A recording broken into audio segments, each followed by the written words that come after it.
Warning. Two Seals and a Walrus talks about the controversial subject matter of taking personal control of your mind and body, living an epic life, and giving absolutely zero fucks for anyone who would suggest you do otherwise. Thus, any discussions we have about anything, including disregarding the status quo, leading with compassion, and exploring personal and collective consciousness with the aid of controlled substances, is done for education and harm reduction purposes only. This meets YouTube's community guidelines and limitations for advertising revenue eligibility, but it's also common sense. P.S. We love you. Don't fuck that up. Two seals and a walrus. Hey guys, welcome to the third episode of Two Seals and a Walrus, the only podcast in existence that has the existence of the two Navy SEALs who are seated to my right.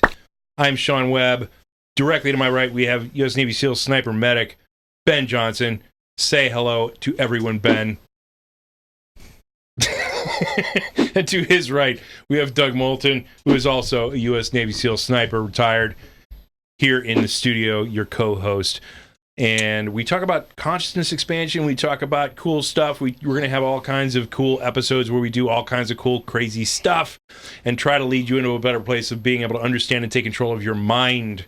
But before we get into today's topic, which is going to be part 3 of our trip down into the Amazon jungle, where we swim with wild piranha and pet monkeys and experience frog poison and do copious amounts of entheogenic psychedelics with the shamans of Peru. Click subscribe and hit that bell icon so that you can gain access to all the cool stuff that we're going to be doing in the future with this show. So far in episode 1 and episode 2, we talked about the motivation for the trip, how we got all together, and our first few nights there, and our first experience with this ancient sacred tea called ayahuasca, which is full of N-dimethyltryptamine and also N-dimethyltryptamine. So which one of those is in evidence? Yeah. And so M. Night Shyamalan? Yeah, so we're gonna continue our conversation and talk about our second night in the jungle with ayahuasca. And where you guys at? Who wants to start? It's first night, second night? Second night of ayahuasca in the jungles of the Amazon. Third episode, second night. Yeah, so the second night was the first night that I actually felt anything. Right, because the first night you didn't have any type of response to the ayahuasca at all because you didn't get a big enough dose. Yeah, I thought ayahuasca was broken. And actually, can we touch upon between the first ceremony and second ceremony when there was one other person? Breakfast? I'm going to. There was one other person in our group that felt nothing from ayahuasca. Yeah. And this was an interesting dichotomy of perspective. Yeah. So I felt nothing. I walked away thinking, oh, I'm probably just immune to it. Which, there's a tad bit of hubris in there, but I try to keep it in check. So there was another, yeah, thank you, Ben. There was another person in our group that basically had no response from the amount of ayahuasca they had that first night. I'm going to talk through Ben's laughter. He's hitting his mute button. I know. Thank God. He's holding it down. So there was one other person that had no real physiological response to the ayahuasca the first night, and her and I were talking the next morning before the second ceremony, and she said, "Oh, you felt nothing from it either." I was like, "No." She goes, "Did you think something was wrong with you?" I was like, "No." I go. My first thought was that I'm the first human being immune to it, and she goes, "Oh, my first thought was that something's wrong with me, right, or that I did something that I fucked up." And I kind of just looked at her because I realized our knee-jerk reactions are very indicative of our default network, polar opposites. Yep. And so I looked at her. She's really intelligent, and she goes, "Wow, I really need to think about that." She goes, "I should not have had that reaction." Yeah. She goes, "I need to go away and think about that." And she did. She spent the rest of the day thinking about it. Yeah. I loved her, by the way. She's awesome. Fucking amazing. So anyways, second night, I realized I needed a stronger dose, so I asked the shaman for a stronger dose, and I got a stronger dose. Yeah, because what happens in between is the next morning we talk about what happened last night. Yep. And the shamans are either group share, and everybody's in there, and we talk about what we experienced, and we talked about, and then they ask us very pointed questions. How was the dosage for you, and what was your experience, and do you want more, or do you want less? It was kind of a self-guided tour a little bit with their guidance of, or their oversight to say, yeah, okay, we'll approve that, or you want a little bit less, that's cool, we'll give you a little bit less. And they make notes, and they have measuring glasses that they fill your cup with. Right, and every night, the first night, they give everybody one full, measuring glass dose of into the cup, and then you drink that. And so then you go into the next morning and you talk about how it was, and then you ask what, more or less of how much you want to get, and then they make notes on that, and then that's what you get that night, right? Yeah, which I think it took me the third ceremony, or maybe even off the fourth, to realize their approach to how much ayahuasca you need is very indicative of the purpose of using it in the first place. Right. Which we'll touch upon. So anyways, yeah. So the second night, I asked for a stronger dose, and I think they actually either doubled or tripled my dose. Because, Right. I felt nothing. And it was about an hour into it. So I had hip surgery like a year and a half ago, and the first thing I felt was my hip pain, which I hadn't felt since the day after I had surgery. It was the same exact pain. And I remember thinking, oh, cool. Ayahuasca is so fun. I get to relive my hip pain. This is awesome. So, the hip pain got worse, like to the point where I was kind of cringing. And I remember thinking, hey, is this real? And my next thought was, I can feel it. Therefore, it is real. Right. So why even argue that? Right. Which we could go down that rabbit hole another time. So anyways, I felt hip pain, and I'll try to make the story a little shorter. And the next thing I noticed was pain transitioning to my left ear, which I had a diving incident maybe 6 years ago where I almost blew out my eardrum and I blew out my sinus on my left side. And I've had tinnitus pretty badly since then. And so that's what I started to experience. I started feeling this like roaring. And at the same time the roaring increased, again, this is ayahuasca. And all I thought was that this is ayahuasca. Right. And all I can feel is pain. Right. So I felt the ringing and roaring increasing in my left ear to the point where my eyes were watering. And I still remember thinking, is this ayahuasca or is this just what I'm feeling? And again, I went back to the thought of, doesn't matter. I'm feeling it. Yep. It's real. And so then the next thing I know, as my eyes are watering from pain, is I remember the roaring and ringing that was painful in my ear went away. The pain in my hip disappeared, and all I could hear. And keep in mind, the shaman were singing at this time. Yeah. And I knew they were, and I Mhm. was conscientious of that. But yet, all I could hear was the rain and frogs in the forest, because we were literally in the middle of nowhere. That was my intro to ayahuasca. As soon as the ringing and roaring went away, and the hip and my pain went away, and all I could hear was the sound of nature. And to sidetrack real quick, one of the things the facilitators asked me when I got there was, why are you here? And I responded with, I grew up pretty rural. The woods is a place I go to be recentered. I love I love fishing, hunting. The woods is a very peaceful place to me, whether that's the jungle or whatever. It's a very, very peaceful place to me. And I kind of told them that, and I think they kind of didn't believe me. But again, the intake for Mhm. us was Yeah. substantially different than it was for most. yeah. And so fast tracking to the second night, all I could hear was the nature. The ringing and roaring was gone. All I could hear was like the raindrops, the nature. I could hear the branches moving. And it was literally one of the most beautiful things I'd ever heard. Yeah, being in the Amazon jungle, deep in the Amazon jungle, where you are the only human out there, literally, with the other group of humans that you're out there with, and the rest of it is fucking nature. There is an amazing soundtrack to that, Mm-hmm. and when you pick it up, it's just, it's breathtaking by itself. Just the soundtrack of the noises, especially at night when there's nothing, like there's no visual to look Mhm. at. Right? Yeah, so I heard that, and at that point, they encourage you to, for those of you who haven't researched ayahuasca or anything like that or experienced it, at least our facilitators, and I'm sure this is rather common, they encourage you to speak to ayahuasca. It's kind Right. of hard to describe. So anyways, as soon as all I could hear was this beautiful nature, I asked to whoever would listen in my head is this ayahuasca? And I heard a response. Wow. Mhm. See, that's really cool. Mm-hmm. So you asked, and what was the response? And so this is funny. So I've had quite a few accidents. I've had quite a few injuries, neck injury, back injury, hip injury, shoulder injury. I've had surgeries. Being a SEAL's not fun sometimes. Yeah. So, pain isn't foreign to me. Yeah. I've always treated it as a friend Right. because it's not foreign to me. Right. So anything that has a sense of familiarity has a sense of friendliness, even if it's pain, even Right. as weird as it sounds. So that's how I deal with pain. So after the pain disappeared, all I could hear was nature. I said, ayahuasca, is that you? And I heard a yes, or felt a yes. Wow. You know, synesthesia is hard to tell whether you're feeling or seeing. Right. And I responded with, what I say? How'd you get in, or who let you in? Right. And I heard what felt like a female presence. It said, your pain let me in. Wow. And I said, why? And the response was, I knew that your friend was your only way you would listen. Oh my God. Yeah. So ayahuasca made, like, your subconscious level that was going to talk to you, Yeah. made themselves known through the memory of your pain, which you have accepted as a friend, Mm-hmm. and then started speaking to you because with that introduction of the pain to say, hey, here I am. Mm-hmm. And I had no visuals. It was just this feeling of communication at that point. Right.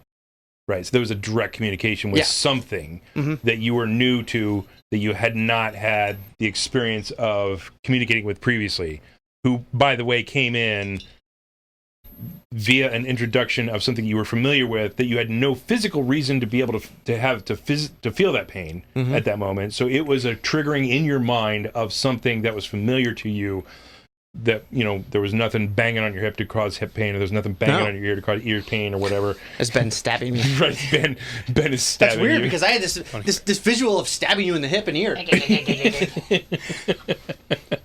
Yeah, he had no reason to smell all those farts in his face either. Yeah. That's pretty freaking cool. Yeah, it was, for, you know, to quote the Big Lebowski, it was heavy, dude. I thought you heavy. were going to say this aggression will not stand, man. My special lady friend. And so what happened after that night? Was there other stuff that happened for you? Because each one of these sessions was like 6 hours long, and so we had like multiple, like a train of experience of each night. So that's how it started for you. Yeah, so my first night was, compared to the others, rather mild. Okay. Even though I was cringing in pain before I felt the presence of, let's say, ayahuasca. So after that, then I could have a dialogue with this presence. And at the same time, without sounding too crazy, and I know I want you to, but the presence you feel, it's not you, but at the same time, it's a part of you. So it's as if you're partially aware that you're having a conversation with yourself, but that isn't also not giving the answers that you maybe not inherently would give. So at that point, I had a conversation, and I actually thanked her. I said, thank you for letting me hear this, because I really missed this. Kind of living more in a suburban area. Yeah. So it was incredibly peaceful. Nice. And then, I went into this conversation to her about pain, how I deal with pain, why I deal with pain. And one of the things she told me that felt pretty profound. And, you can argue that this is how I feel on my subconscious level, which, yeah, duh, I do. She told me the reason I have experienced injury and pain is so that those around me have an easier time dealing with their pain and injuries. Wow. Yep. That's pretty cool. Yeah, it was amazing. Tight. Why don't you break your back again, Ben? Night 2 for me was a lot different than night 1 as well, because it was a little, like, I almost think I didn't get as much of a dose as I did on night 1. Night 2 was like, look, we've been here before, and, I could give you more light show, I could give you more impressive stuff that your subconscious can do for you, but you've got a huge message last night of the things that you need to do and the direction you need to go. You know how to get there. You need to go do the work now and quit screwing around. And so that's kind of the message that I got on Tuesday night that caused me to skip drinking Thursday night, which is kind of a jump ahead. But it was look, we can do more of this stuff, but, I gave you some amazing, all the stuff you need Monday night, last night. You don't really need anything more. You just need to go do the work now, which was why I was like, man, I'm not sure if I'm going to drink for the rest of the week, which is why I skipped on Thursday. And it was like, so for me, it wasn't as profound. I came out of it earlier, and I think that was connected with the lower dose that I perceived that I had. And the experience was less dramatic as a result, I guess. Quick caveat. I already know the answer to this, but I wanted to bring it up because in case you didn't feel like it was worth mentioning. Yeah, go ahead. Was there a difference in your visual experience than what you might consider the standard, or between the two experiences of visuals? Like, for instance, maybe there was some kind of a color scheme difference? Yeah, the colors and the visuals on the first night were friggin' amazing, and they were off the charts on realism, like the most realistic visuals that I'd ever seen in my entire life. And colorful. Yeah, and colorful. And on Tuesday, it was more muted tones. It was less colorful. It was less moving. Like the patterns and the fractals and things like that weren't as lively as they were on night one. But the feeling, I mean, there was an intelligence there that was giving me the message that, look, I gave you the meat of what you needed last night, and we could do this again for the sake of the light show, but we don't have to, and you shouldn't waste your time on looking for more, because you have a big enough chunk that you need to go address with, your personal relationships at home that you've been neglecting because you've been focused out on, trying to save the world, so to speak, right? Does that make sense? Right. So would you think it is fair to state, for educational purposes, if anybody's considering going down this route, to not expect vivid, colorful imagery, because you may potentially get some Andy Griffith show looking black and white shit, because that's what you're going to get, and not to be in some level of like disdain or harbor resentment towards it or get discouraged, but because that's just the nature of the experience. Sometimes it's vivid, sometimes it's colorful, and sometimes it's dull. Okay, so my gradual advice there would be, or really pointed advice, release all expectations, period. Don't go down there with any expectations at all, and don't listen to anybody else's stories and think that that's what you're going to get, because what you're going to get isn't what you want or what you expect. It's going to be what you need. Because I know that where you're going with that is that your visuals a lot were in grayscale, black and white, and very complex and things like that, without the color, but they were fucking amazingly complex. From my recollection of what you told us, my stuff on Tuesday night was less complex and less colorful, a little more muted, like a little more towards the grayscale, a little more, very muted colors. But you could tell that there was like muted blues and muted reds and muted greens and things like that, but they weren't as powerful, I guess, because I had the lesser of a dose. But overall, I would say release all expectations of what you're going to get, because some people report no visuals at all. That was most of my experience, is everything I felt or heard, everything that was communicated from or to me was through feelings. Right. As soon as I stopped focusing and opened my eyes, it was gone. Yeah. Which was really weird for me. And that was the thing, is that whenever I had the visuals, it was always had to be my eyes closed. Because when I opened my eyes, I could see around the room. I could see the other people next to me. And then when I went back into it, I closed my eyes, and then it would pick back up again, but only when I had a lapse of visual stimulation. And caveat, too, because I've read a lot of things on the topic as well. There is a strong enough dose you can take where you are incapacitated. Yeah. So please don't think that, there's that level. This is just our experience. Did you have that experience, Ben, on one of the nights? Incapacitated? On one? Yeah, after the first night, it was fucking... Oh, you went deep. On night two, you went deep? The rest of the time. Okay, nice. So tell us about night two for you, then. Did you have a larger dose? It's my turn. Yeah, totally. Yeah, no, so it is. I took that shit to the exact level that you would expect if you knew anything about me.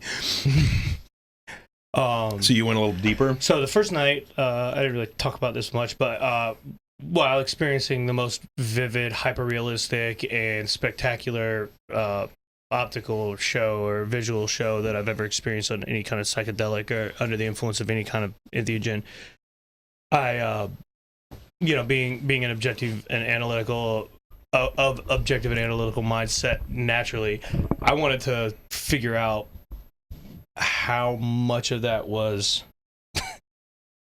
drug induced. Right. So, I was in almost like a relaxed position, kind of like in a lazy boy recliner kind of position, like leaned up against the wall. And if you guys remember, you could see the light in the windows around the Maloka. Mm-hmm. Right. But not much, just enough to know that there's windows. Yeah. So I knew when my eyes were open. Right. Now, the onset came on really quick in the first night, right? And then, and so my eyes were kind of like pseudo closed, but I could still see around a little Right. bit. And so when I started to feel the onset, I started to experience some of the visuals. I was like, okay, holy shit. All right, cool. So I opened my eyes, like very, very, very intentionally, deliberately opened my eyes. And I started looking around and I was still seeing some pretty outrageous shit. Wow. Really? Yeah, absolutely. And then I was like, Could okay. could you differentiate what you're seeing with what was there? Or, like, 100%. Because I did stuff like wall, Yeah, well, Right. yeah. hand.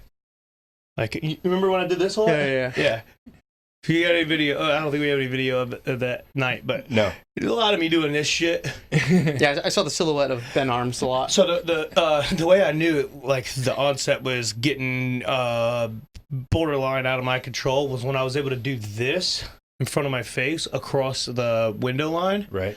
and I could see a tracer of like images of my hand. Yeah, across. I got that the third night, Like, dude. shoo. So that was the first night for me. Second night was, yeah, I'll get to that. So, so the visual experience when I was kind of analyzing it, Yeah. in that very mild dose, I was interacting with it, and I could not delineate the lines between eyes closed, eyes open, tired and asleep, however impossibly alert and awake. Like, those lines were so blurred that it was nearly impossible for me to draw any conclusion to what state I was in, other than having the deliberate action of opening my eyes, having the deliberate action of a tangible hard reset, Right. and seeing reset points like the lights and stuff like that. Right. So I would close my eyes as hard as I could. No visual changed. It was identical to when I had my eyes like cockeyed. Wow. And I could see the same windows. I could see the same light show. I could see the same fractals. I could see the same tracers, everything. Right. Eyes open, eyes closed, that like pseudo half closed thing where the visual representation, what I was perceiving, was actually overlapping between the eyelid Yeah. Yeah. and open eye, closed eye. Yeah. It was absurd. That's freaking cool. Yeah. And, you know, that'll lead into some stuff that happened on down the road. But now, fast forward to increased dose. Yeah. So you guys want to skip? Because like Wednesday, they give you a break. No, Tuesday's the increased dose for me. The second night, yeah. Okay, cool. So the heavy dose, I immediately caught a glimpse of a visual of a frog, and I took a picture of it, and I'll throw it in the fucking whatever. Yeah. So we can throw it in. But I saw this visual of a frog, and then not plugging in SEAL teams. Brother. It was legitimately a frog. Brother. Hey, brother. And then I immediately got this this like opaque, shadowy, like gray black, like 50 Shades of Gray. Yeah. Fuck faggotry. Like feminine, like visage, like a face-esque thing. And then that orb from the original thing was kind of like connected or like interwoven with it. And when I tried to focus on it, it would it's like one of those like eye floaters, those like little protein things that you try and see it, but it's just like, Yeah, every time you try to move. right. Yeah. And so I had to concede and allow it to be. And when that happened, I started getting this this sensation of something enveloping, starting in my hands, creeping up my arms, and I didn't want to look because I didn't want it to stop. And I could see it in my periphery because my arms are right here. So just kind of pseudo zoning out for the sake of not fighting. I could feel it start to creep and crawl, and like it went into my chest, kind of like it felt when I got stung by a scorpion, but not painful. This was like just a feeling of touch. Right. And then and then I started to get this warming sensation like right under my diaphragm, and I felt like this like I don't want to say hot, but warm. But Yeah, warm. yeah, Yeah. warm. Yeah, there's something. Yeah. So I touched my stomach like so, and when I looked down and I rolled my hand, I had this ball of light. And I know it sounds kind of weird, but I had this ball of light in my hand, and I didn't really know what to make of it. So I closed my hand. I looked around for a minute, and I was like, all right, I'm awake. I touched the ashtray between me and Evan, and I was like, yeah, okay, that's the real thing. I feel fucked with all my surroundings. I was like, all right, so I'm not asleep. Yeah, right. You're not this dreaming. Is still happening. You're right? not dreaming. Yeah, Right. Dog's over there having whatever. Like, this is happening. Right. And I look back down, I still got this ball of light in my hand. I was like, all right, fuck with it. So then I'm looking around, and I noticed that the Moloka is not as pitch black as I thought it was. Oh, right. Yeah. It's starting to glow a little bit. And I think you can relate. Yeah. Yeah. Because I think we had a similar circumstance where at a certain point, you're like, Yeah.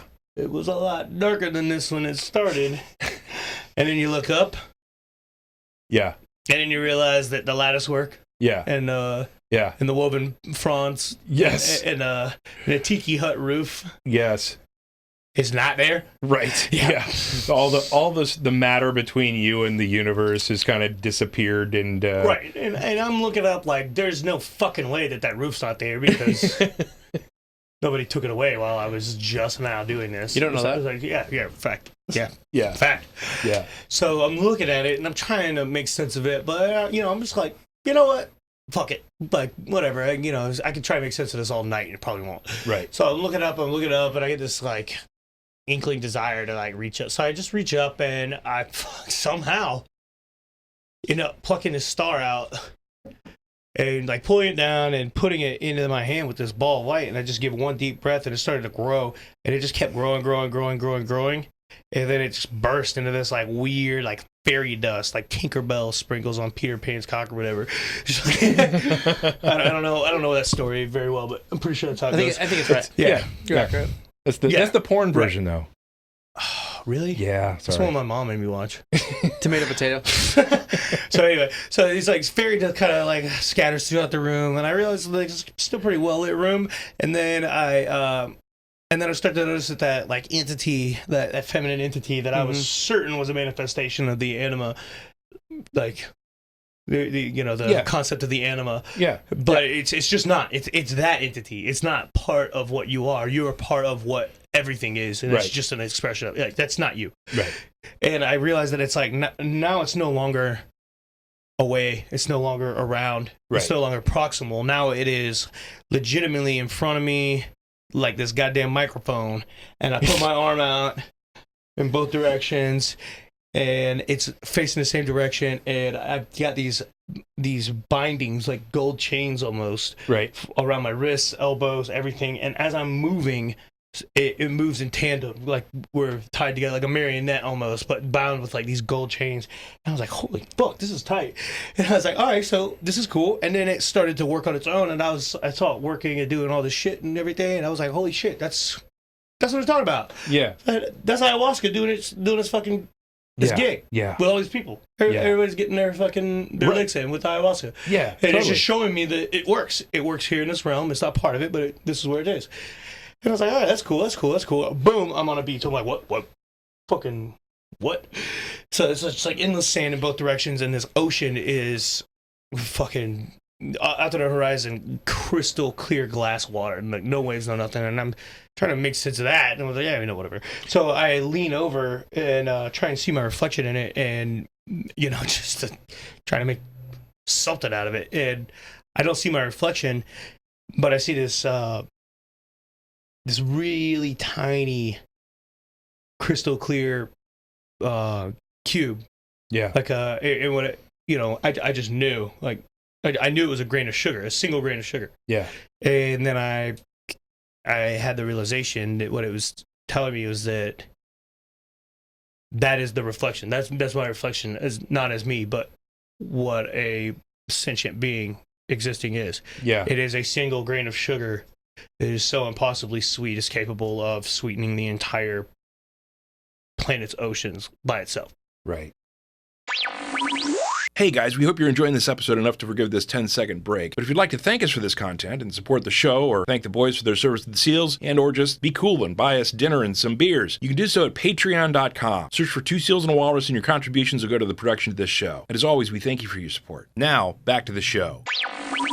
So you started getting like multiple vignettes of like little lessons that once you got it, it would go on to the next thing. I felt like like a star. Like at a certain point, I started feeling like light was coming out of my eyes when I had them open and out of my ears and shit. And they said like it's dark, be quiet. People have their own personal experiences. Don't disrupt it. Yeah. So I felt like I was fucking people's worlds up.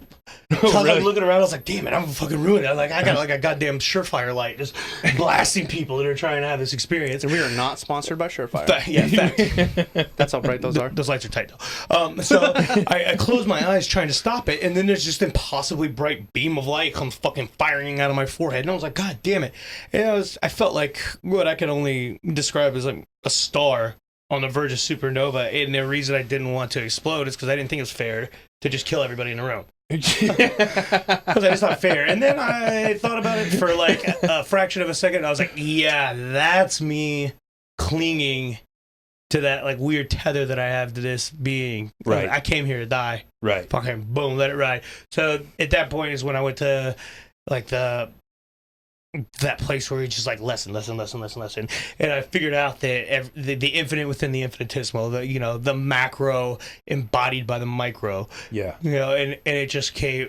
It was overwhelmingly prevalent. Like it just kept redisplaying itself in different forms and facets, and it was such a potent expression that I legitimately couldn't ignore it. It overshadowed the actual experience of dying. Wow. Yeah. That's deep. Yeah. It was wild. And I didn't understand. I thought that the entity of ayahuasca was a manifestation or some subconscious, whatever, like the anima. But it wasn't. It was there to demonstrate a principle that needed to be demonstrated for one reason or the other. And, then at a certain point, I felt like a tree that started growing out of the earth and grew so high that it was impossible to see how high it was, like into the cosmos. And I started to look down, and I could see ayahuasca with its roots in the physical realm doing its work, like its purpose, but not part of it. It's part of a different existence, Right. but it has its roots and its purpose tied to the physical world. Right. It does it to work for living creatures like the forest and the people, or whatever. And then when I look outward, I see like the Indra's web, like this gray spider web-esque design with every junction or point of connection being those like brilliant jewels and beads, and when you try to focus on them, they become like galaxies and planets and sources of light, just insane shit. And then it drug me through this insect kingdom. It drug me through cellular structure. At one point, like legitimately me and Doug, like, Was it the third night that we? Yeah, the third night when we communicated? through that microtubule. Yeah. Yeah, we'll get to that. Oh God! All right, so let's transition to The that. second night was fucking absurd. That's fucking awesome. That was the most life-changing experience I had to that, to current date. Up to that point. Yeah. Okay, and so when I experienced, like when I shared it the next day, I was like, That's, got it. That's important to fucking point out to people who have had some drug experiences and things like that, because you've had a lot of drug experiences. I mean, you've been around the block probably more than most of the listeners have who are listening to this podcast. And you're saying, of all the experiences that you've had up to that moment, Not even just drugs, of all of them. of all the experiences that you've had, that was the most profound and the most life-changing on that second night up to that point in your life. Cumulative life experience, 55 other countries. I don't even want to go into it legitimately. Most life-altering, perspective-altering, paradigm-shifting experience I've legitimately ever even been able to conceive in my mind. So all the days that you've experienced in SEAL teams and all the things that you've experienced during your lifetime were pale in comparison to that night's moments. Yeah. That's fucking substantial. Yeah, bar none. It's not even like there's not even like a contemplation of it. It was definitively the most pivotal experience in my life. Wow. Yeah. That's fucking It's awesome. outrageous. And so I understand now, because Doug and I were like, so tell us about it. And you're like, you was really quiet on night two. I didn't talk for hours. No. Yeah. Ben was uncharacteristically fucking quiet. Fact. That If most I'm quiet I not, think if I've ever I'm seen not talking, there's something fucked up going on. Yeah. Yeah, it was pretty fucking prevalent that you were not saying a whole lot that night, and we were like asking you, respectfully, we were asking you, like what was going on and whatnot, and you were just kind of being just quiet and non-responsive, and we were just like, all right, we're going to let you have that space. But I understand now why you were in that space, because that's fucking amazing. It was so, as it tapered out, the only thing, like reattaching myself to this existence, the only thing that was on my mind was contemplating how in God's green earth I was going to fucking explain this shit. Right. Without sounding like a lunatic. Right. And for the first time in my life, I was completely at a loss for words. Wow. I did not want to ineffectively convey why I couldn't convey what I'm trying to say. Right. Yeah, that makes sense. Yeah. I mean, because when you're talking I had about to be taken seriously to give any credence to the gravity of that impact. Yeah, because the reality is, I mean, even though we're trying to put words to the experiences that we had that week, all the experiences that we had are well beyond the words that we could try to pick to explain the reality of the experiences that we had. And they're ineffable in that, all the words we pick are just fucking... They're words. They're ineffective. Yeah, they're words. They're not the feelings. They're not the ideas. They're not the mixture of emotion and understanding and communication and all the shit that happens in that mind space where your waking awareness is able to dig deep down into your subconscious awareness and get access to a level of fucking intelligence that you didn't even know you fucking had. Yeah, connection is not an appropriate term. Yeah, right. One of the broad stroke aspects of that experience I love, and I've had small handful of experiences in this regard, is that when you experience something that you realize you don't have the capacity to articulate, I mean, your mind literally expands at that point. Yeah. When you realize there are things you can feel that we just don't have words for. Yeah. You can go back to the simple example of, in the English language, we have one word for love, which is love. I just said it in English. The Chinese have 5 different words. Right. We might use the word love in different capacities, but we have one word. Right. The Chinese have 5 different words. Right. Different types of love. The human capacity for emotions is so much deeper than we think it is. That was a little too meta. But yeah, one of the best takeaways though is again realizing there are things and experiences in this world that we just can't really grab a hold of. Right. Right. And we got a peek at that, or you guys got a peek at that on Tuesday night. I didn't get, and I had experiences previously to that with the enlightenment experience. So I mean, I understand exactly what you're talking about from a more infinite experience of that I had wasn't connected with ayahuasca. But these experiences even were ineffable in that there's nothing that you could point to say, I'm going to try to make this analogy so that you can understand. It's like you've got to fucking be there and you've got to experience it yourself, and it's got to be meaningful for you in a way that you can understand it. Mm-hmm. Which is what the amazing fucking thing about this compound is that it delivers you to a level of subconscious awareness that not only understands you, but delivers the messages that you need to get in a way that it knows that you're going to be able to process and understand, even though you can't put them into words. Yeah, it's amazing. Yeah. And it merges, and this is my articulation of the situation, it merges your conscious and subconscious at the same time. So, I think we all feel the same, that when you're in the middle of a ceremony, you feel completely conscious and completely unconscious at the same time. Yeah. Which is incredible. Fact. Yeah. I'd agree with that. And so Wednesday, we had to take a break. Mm-hmm. Which is like a decompressed day for everybody there at ayahuasca camp. And then I had decided on Thursday I wasn't going to drink because I thought the message that I got on Thursday was, or on Tuesday was, you've got enough, you don't need any more, go home and do the work. And so I opted out on Thursday, which means you get to eat, because the discipline is you have breakfast, you have lunch, and then you skip dinner because it's going to make you puke if you got food in your stomach. Easier. And so I got to eat dinner that night. You guys skipped dinner. You guys drank. I didn't. And so I sat in meditation for 6 hours.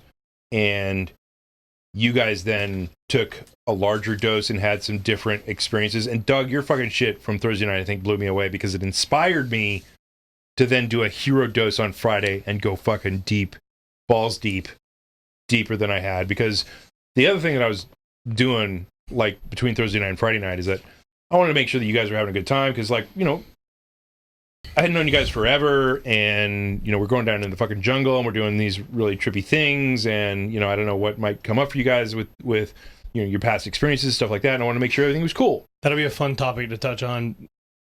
As a the concern of others. As a side note, the way they assess. Oh yeah, the concern that they had bringing two seals down into the intake where they ask you about all the history. Yeah, and the fun list that me and Doug both. That was we can talk about that.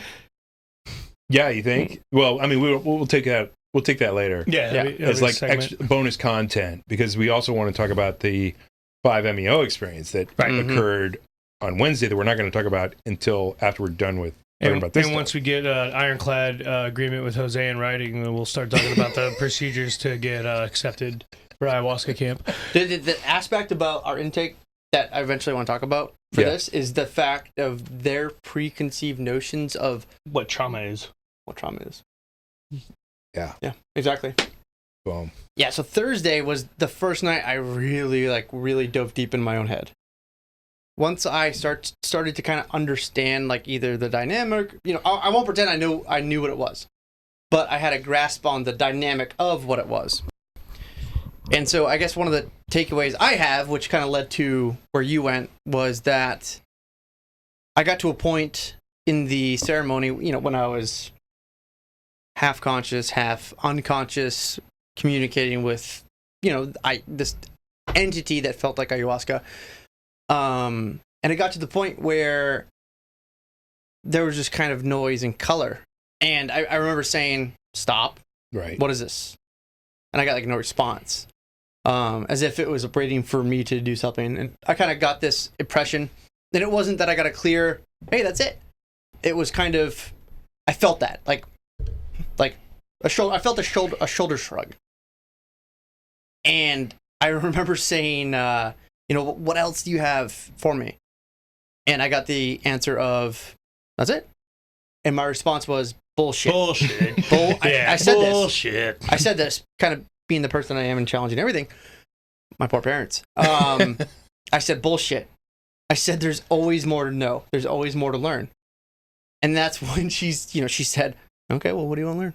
Ooh. And that's when I just went so deep into my own head and subconscious and the existential existence of humanity. And yeah, so share with us some of that, because your experience that night was fucking inspirational for me. Like the places that you went, and the fact that you had an interactive conversation with a deep level of your subconscious mind that gave you fucking answers that you didn't normally have access to, where you learned shit and it made sense and it jived with what everybody else has learned about spirituality and the existence of the universe and the reality of things and all this other cool shit. I mean, let's unpack that a little bit, because that story the next morning was literally gave a shift in me to say, all right, fuck it, I'm gonna hit the fucking gas on this stuff. And that made all the difference for that week for me as well. Is that why you slept in his bed that night? Totally. Okay. I was like, it was cold. I was like, all right, I am not a gay man, but I'm sleeping with Doug tonight. Listen, you gotta stay warm sometimes. Yeah, so to kind of give the frame of reference for myself, most children are very curious in nature. Yeah. I think that I was more curious in nature than most, and my parents did a really good job of, and I will say it this way, putting up with that, because I questioned everything, and I still do. I've gotten better with Why with the intent of my questioning, but I still have to know why. I have to. It drives me nuts. Okay. There's been nights that I've stayed awake thinking of why we exist. Which makes sense of why I had the experience I'm about to share. Right. So, fast forwarding to that night, I got the opportunity to kind of have a discussion. Yeah. Into caveat too, like we had just discussed, I got to the point where I felt a shoulder shrug from this entity that kind of told me that's it. And I said, bullshit. Right. I said, bullshit. There's always more to know. There's always more to learn. That's the human condition. That's our existence. Yeah. And so she said, you have to ask. And I was like, all right, fair enough. I can't just fucking tell you stuff. Yeah. What do you want to know? So it started a little soft. I started to ask, Oh, here's a good one. I said, did we create God? Like, when I say we, Yeah. did human consciousness create God, or did God create us? And the response I got was, and I felt a smile. To this day, I felt a smile that said, yes. I asked a binary question. You know, did human consciousness create God, or did God create us? And Right. the answer was yes. And I was like, man, that makes sense. It was really profound, you know? Yeah, it doesn't make sense logically. No. But Again, if you're aware of the human capacity to understand or not understand something, yes. you're like, all right, well, there are some things that exist that the human brain can't understand. Yes. It's like a superposition of quantum mechanics. Yes. It's like both are true, Mm-hmm. but neither are true. Yeah. Schrodinger's cat, Yeah. both dead and alive. Yeah. Yeah, so I got really deep. I started asking about the human consciousness. This is when this is the night that she showed me the physical representation of fear and ego. Yeah. So I met fear, which was interesting. Yeah. So what did that look like? Okay, so you started asking questions like, you know, because you went into this, like, I remember you, and I'm going to try to prod you here. I'm not trying to put no, words, please do. but because I remember this story so well that you said, I really want to understand fear because you, Thank you. as a Navy Thank you. SEAL, you're right. Yep. As a Navy SEAL, you've had a unique relationship with fear for a long time, Yes. and it doesn't affect you as much as it affects other people. And you really wanted to understand, like, paralyzing fear of why the fuck people, you know, and so take it. Yeah, thank you for that, because I did actually forget that. So I've had a few near drownings. Yeah. To the point where I've actually aspirated water. Yeah. And to the point where I've said to myself, oh, cool, this is how I go. Right. You know, accepted it and just, you know, it didn't mean I gave up in my action, because I didn't, but I was pretty sure I was going to die. Right. So that's the frame of reference for this. So I had asked ayahuasca about fear. And so the next thing I know, I'm actually on a porch swing overlooking a black world.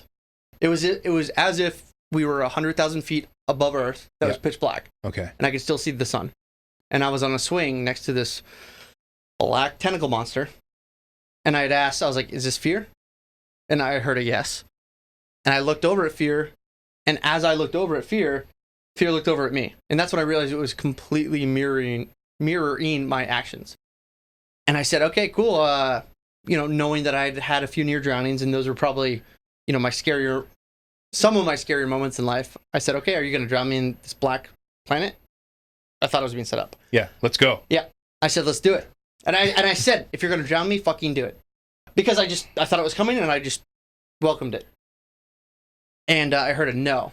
As this entity the entity wasn't responding, it was mirroring my actions, which we can get deep into the meaning of that with fear. Right. So anyways, it just sat there, whatever. And I had asked, you know, I said, hey, be more clear. I go, this doesn't have any meaning to me unless you're trying to drown me. So the next thing I know, I'm sitting across an abyss. And across the abyss is this, you know, think of a person-sized tentacle monster. You know, we can actually say the new Venom movie. Just picture that, but more tentacly. Okay. But with no discerning features on the face. Right. That's what I saw. Okay. And I felt no feelings from it. It didn't seem sentient. I think it's important to point out too. Right. Is there's some things when you're on ayahuasca that feel sentient. Right. And there's some things that just don't. Right. So, anyways, across the abyss was this black tentacle monster staring at me. Right. Not moving. And it was a big abyss. You know, maybe 100 meters. And to my right was what was represented to me as ayahuasca, which was this green glowing orb with fractals around it. And I asked, I already established that this black tentacle monster was the representation of fear. And I said, why is fear across the abyss? And she goes, for some people, fear is across an abyss. She goes, and I go, well, why? I remember asking this. This is so clear. I said, why can't I get rid of him? And she goes, fear cannot exist without you. You cannot exist without fear. And she goes, besides, he kind of keeps you alive sometimes. And I was like, damn, you're right. Nudge, nudge. Fear does keep me alive sometimes. It does. So I said, I need to learn. You know, I've had AK-47s put in my head in Africa. Like, man, I've had some weird moments in life. but I've never had fear to the point where it creates inaction. You know, it's like when people are like, "Oh, I wish I started a business." I'll make it to present day. You know, I can't understand that. It's like, just do it. Just try. Who cares? Who cares? Right. The difference between failure and experience is nothing. What's Right. the worst that could happen? I know. Just try. Just try. So I've been, for the most part, not understanding of people who take inaction due to fear. And I've been aware of this. So I asked her, I said, you know what? I would like to experience debilitating fear. That's fucking ballsy. And everything froze. I mean, it's hard to describe. It felt as if everything froze, and visually everything froze. Right. Wow. And So it was like, are you sure? And I felt, and next, so everything froze, and I felt this question. You sure? And I said, do it. You sure about that? And then the next thing I know is that, you know, this entity that I see as ayahuasca takes me over. And I'll never forget. It was the most debilitating fear I've ever felt ever. It may have been like a minute, but it felt like an hour. I couldn't move. I started sweating, cold sweating. And it wasn't a specific fear. And Right. this is the really interesting part. It wasn't like I was afraid of a monster. I wasn't afraid of drowning. I just felt fear on every inch of my body. Wow. And it was like this cold sweat. And the next thing I know, I mean, I couldn't move. I couldn't think. And that's the important thing. That was the first time in my life that something created inaction. And I couldn't think at all. It was so painful. Wow. And the next thing I know, I felt as if it was ripped out of me. Right. And I kind of actually see it. And she like ripped it out of me. And I'll say she as in ayahuasca. Right. Ripped it out of me and pulled it away and put it in this like little egg, turned into a seed. And she like put it behind this like planet. And I tried to follow her because I was like, hey, I want to see where this goes. She goes, that's not for you. Shut up, Ben. Yeah. So. Remember that? Yeah, I do. So, We talked about it because he was cold sweating, and I was like, I think Doug's going on a fucking ride right now. Yeah. was that night? Yeah, because he Oh, was yeah, sober, and, you know, being a little bitch. So I was going on a when ride that I night. went to the bathroom to take a whiz and fire a heater, see that toilet could take one on the chin. I was talking to Sean, and I was like, yo, I don't know if Doug's gonna make it out of this one. He's over there fucking sweating and shit. And I was like, I tried to say something to him, but then he thought that I was making some noise, and I thought that somebody else was making it. He told me to shut up. I was like, he ain't having fun. Right. Yeah. No, I was doing work. Yeah, no, the shaman made a noise across the room that you thought I made. Yeah, I remember that. That much. was so funny. Yeah. I was like, oh. Yeah. So I remember waking up being like, Ben, be quiet. After I woke up hearing this in my ear, I was like, the fuck was that? Right. So what's interesting about that too is I was on the cuspice. I realized that if I focused, I could totally disappear in this other realm, for example. Yeah. But if again, having having, you know, some ADD, if I heard something, and I totally get why it's important for people to be quiet. Yeah. If I heard something or people like flashed a light, I would totally snap out of it. The visuals were gone, the feelings were gone. Yeah. But yet, if I focused for 2 seconds, I was completely back in a different realm. Yes. Yeah. And I got a little of that on Friday night as well, right? They came around for my song or whatever it was, my Icarus, my personal Icarus, which is one of the cool things you get while you. And I was like, not right now. Yeah. Come back in a minute. I did ask the Not quite ready. facilitator Yeah. to come back to me because I was afraid I would shit my pants. Which is weird because I just shit the mat. Yeah, you just like Every let night. it go. Yeah, but they washed your mat every night. Maybe. So, yeah, fear was super interesting. Yeah. See, that was fucking Yeah. amazing. Like you were like you feel like you said it before that you felt like totally cold on the inside and you couldn't it was fucking move horrible. and you couldn't fucking think. It was legitimately horrible. And it was like, but then you understood like what immobilizing fear is for The next people. day, I was like, I totally get why people don't do certain things. I go, I wouldn't take action if that's what I felt. And it gave me empathy. That's amazing. And see your interaction and your conversation on that level with your subconscious mind, which I hadn't had up until that point. I mean, on Monday, I got a bunch of like vignettes, like Ben did, where I got the messages. Like, and I thought that was what it was all about. And I didn't know that you could like actually have a conversation with the multiple levels of your subconscious, and it would actually give you answers in verbal and nonverbal ways.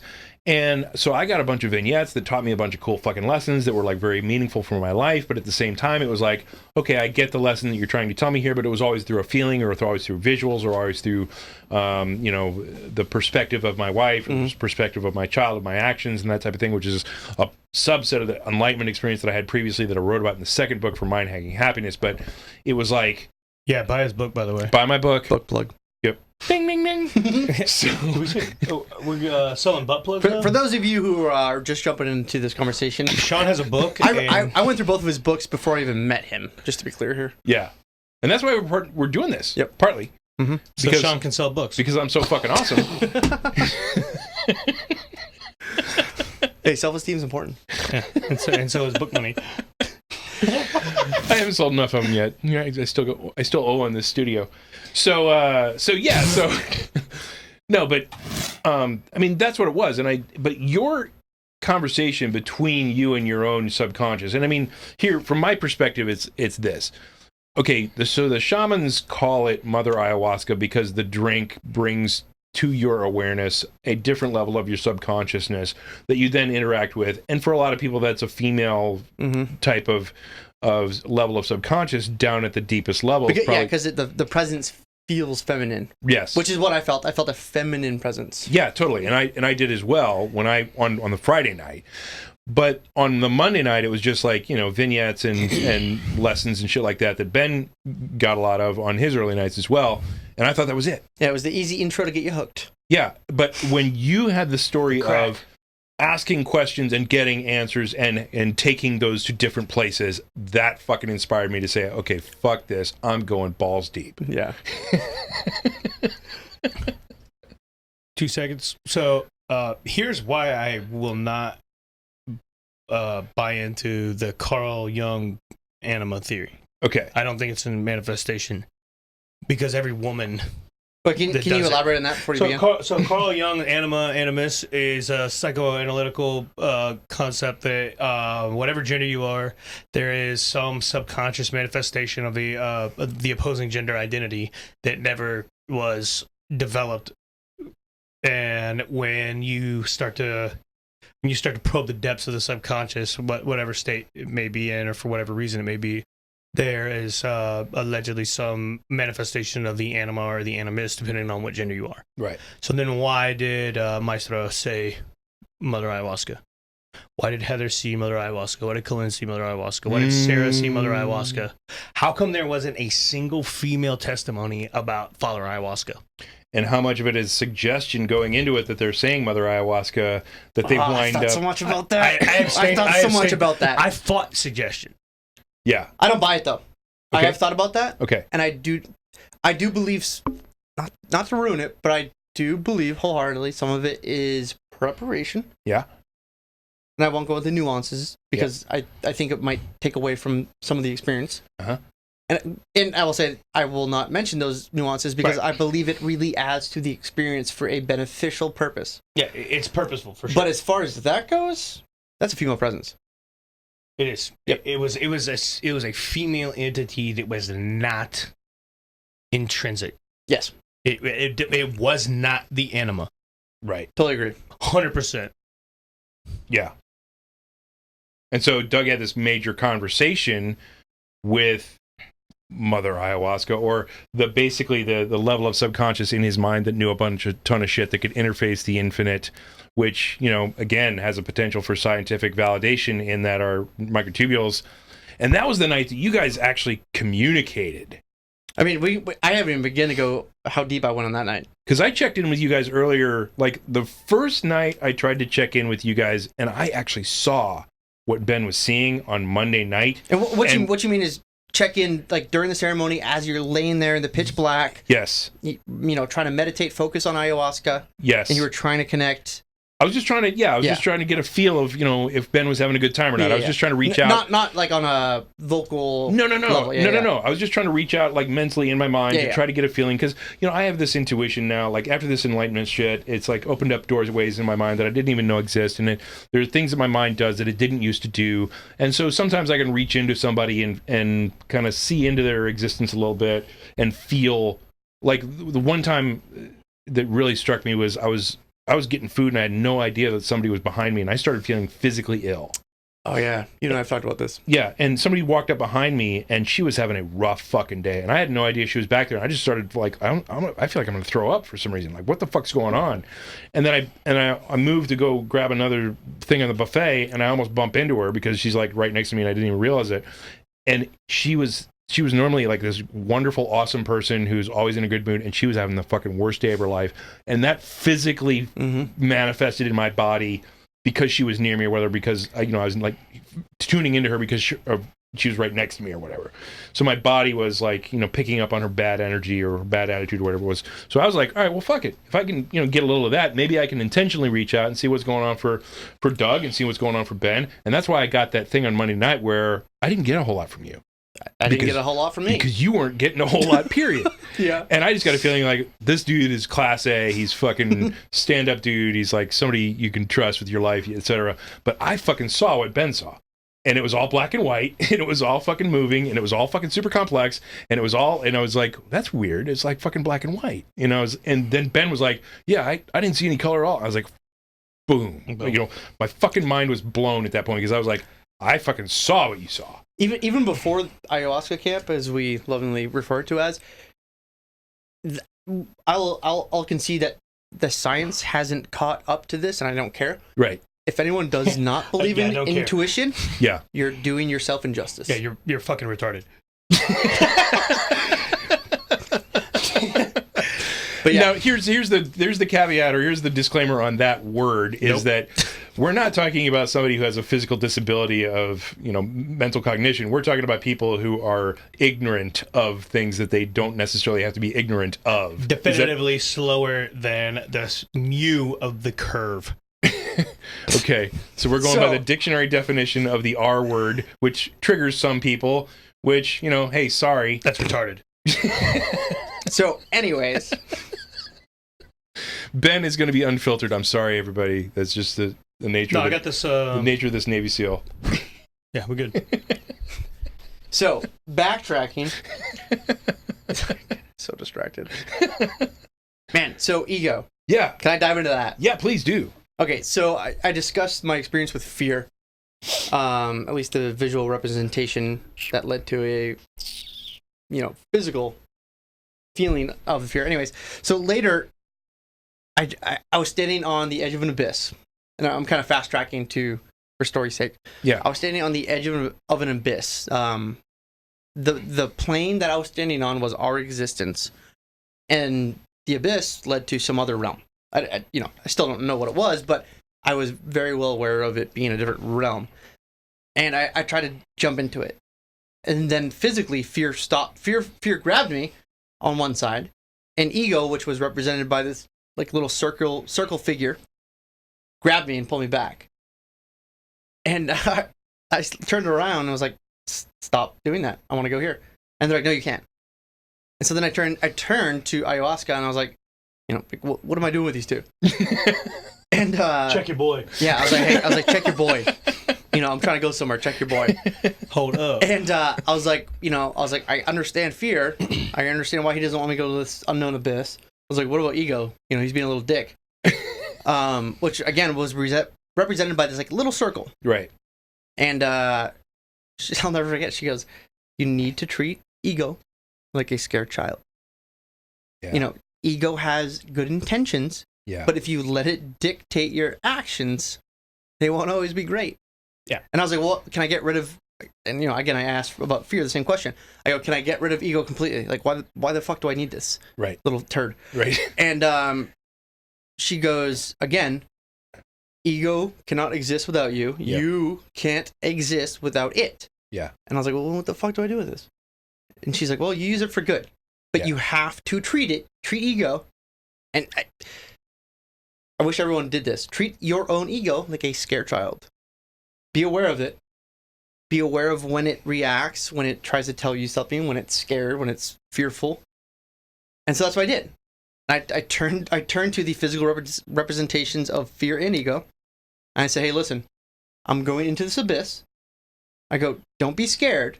I go, I will be back eventually. Like, I'm not leaving you guys. I got this. Yeah. And the next thing I know is I slowly started to lean over and fall in. As I saw fear and ego holding hands. Wow. Which Gay. which to me was a representation of Our man love. that, but also the representation of them working in tandem Yeah. for the sake of all three of our existences. Okay. Wow. Exist-tie? So anyways, so then that's when I really disappeared. That I had to have a discussion with my ego and fear Yeah. before I completely and utterly disappeared. And when I jumped into this abyss, I remember leaving something else that was self, Right. which I didn't really know was there until I jumped. Wow. Yeah. That's freaking cool. Yeah. That's really cool. So I told you guys this, but I felt as if I died. Yeah. But the things I felt after that, I could write a book on. Yeah. Now, is that when your face melted off? That was right when my face melted off. So you fell into the abyss. I melted into nothingness. You melted into nothingness. Your face melted off. Your whole existence melted off. And then you became one with absolutely fucking everything. I did. Don't leave that out. Man. Don't fucking leave us hanging. You want me to go into that? That's the fucking juice right there. Man, that's so the fucking meat of the... The abyss, as I fell into it, I realized were different levels of my subconscious. Yes. Right? So I fell through this, and I could literally see like fragments of my history of life. And it was beautiful. And so then I fell through that, and then it was as if I fell through that, but coming up in the water of a different lake. That's what it felt like. Okay. So as I got to the bottom of nothingness, Right. I was actually swimming up. Okay. Like To the the Power surface. Rangers movie. Yes, science. I was swimming to the surface. And so as I swam to the surface, there was no entities there. It was layers of feelings. Wow. And so, and I wrote this down because it was so amazing. So as I came up, which was initially down, I went through these different layers. So first I broke the surface of the water. I felt it was as if each layer was a different layer of atmosphere. And so one layer was, happiness. Next one was sadness. And it wasn't as if I felt sad. It was just from a outside perspective. Oh, that's sadness. Oh, that's happiness. Oh, yeah, there it is. Oh, that's anger. And I felt this entire spectrum of human emotions. Each one was amazing. And then I got to one of the upper layers, which peace, which was one of the most amazing things I felt the entire week. And then the next one, as I started to feel the last layer, I started to feel the layer of peace disappear. Okay. And I felt a little scared. Yeah. Which was weird. And I got to this layer that I can only describe as knowledge. Yeah. It was neither malevolent or benevolent. It was neither. Yes. And But- that aspect was a little confusing. But it was fucking huge. It was huge. Yeah. And it was the layer that encompassed everything. Yes. See, that's really cool for me to hear, because I explained in the second Mind Hacking Happiness book about the endogenous enlightenment experience that can come about through meditation alone, through what we know, neurologically speaking, is going to be a chemical dump in the brain that allows us to do the same stuff that we did with an exogenous psychedelic such as ayahuasca, right? And we can have a huge, awesome discussion about what is happening in our brains when we're experiencing this, because a lot of people are going to be like, oh, you had a fucking hallucination, and totally dismiss everything and put it in a box called hallucination and put absolutely no meaning to it at all and dismiss every part of it because they're so fucking afraid of discovering their own fucking consciousness that they have to dismiss your experience and explanation of things, right? So, you if you think this is just hallucination, because what's going on in your mind is fucking amazing. And if we're talking about it from a neuroscience perspective, your awakening awareness is accessing all of these different things that you don't normally have access to, but because you're accessing them, you are understanding them to a level that you never could before, which is expanding your consciousness and then making your life better as a result, because you understand yourself so much better, right? And so I dig that so much. And it's so fucking cool that you found your way with this simple N,N-dimethyltryptamine to the point of something that I explained in the second book about enlightenment, in that you access infinite knowledge and infinite intelligence and infinite wisdom that's out there, possibly in the quantum field in a data structure that we don't yet understand, but that you had access to that and that's through what I felt. ayahuasca alone. I felt information, Yeah. and when I, later, when I tried to retrieve the information is the best way to articulate it, Yeah. I knew that there was too much and it was too intangible totally. to bring back. Yeah, and I explained that, and that's how basically I explained the whole, like when I went to enlightenment camp, right? I had all infinite knowledge and infinite wisdom, but the problem is you can't fucking fit it in your head, and so. When I was on my way back, and I knew I was on my way back to my human body because I thought I was dead for thousands of years, right? And then I came back into this human body. I knew that I was only going to be able to bring a portion of it back. So I was like, all right, fuck it. I want to understand how the human mind works. I want to understand pain and suffering. And there was a fucking jokester who was like, yeah, you weren't the first. Like, he's joking like the Buddha wanted the same shit. And, all the other people who fucking visited here want the same shit. Well, I fucking came back from that. And then I wrote a couple of books about it that happened to be the best fucking books on human emotion that exist, which is kind of cool. I'll actually concur with that. Yeah. Yeah, me too. I will wholeheartedly, without laughing, concur. Yeah, totally. I mean, I put a lot into it, but I wanted it to be a look. I mean, this is what is out there that you can fucking bring back if you focus on it enough. Like, there's knowledge out there in that realm that you can bring back. Like, I didn't have any fucking psychology classes in college. I should know absolutely nothing about human emotion and the human mind and how it all works and multiple levels of consciousness and all that shit that I got from this experience of enlightenment that I brought back, and now I'm explaining, and we're creating artificial emotional intelligence from the work that I brought back, right? That's fucking tangible evidence that what you experienced is fucking real, in tapping into the infinite knowledge and infinite intelligence that you experienced in that moment on dimethyltryptamine from ayahuasca. That is fucking substantial, and that should be lauded in the scientific community. Every fucking major scientist who has the ability to bring back a large chunk of knowledge and wisdom should be out there exploring, expanding consciousness. Yeah, and I think it's really important to emphasize again that there are a lot of things that the human brain cannot actually fathom. Yes. And there are some people that might be on the verge of understanding that, but we're still human. Yeah, totally. We've only been around for a few million years. We have limitations. We think we're smart, but we're pretty fucking dumb. Yeah. Understanding things like that diminish the value of human existence. To some people, yeah. Yeah. And I think that's the root of the people that maybe don't want to question these things. Yeah. Yeah. Because to me, it doesn't diminish. And I know I'm preaching to the choir here. To me, it adds richness. It adds awe. It gives depth of field. Yeah. Yeah. To think our existence is 4,000 years old, because that's what the Bible said. Yeah. That's fine. It But turns to your me, existence from a two-dimensional concept into a three-dimensional experience.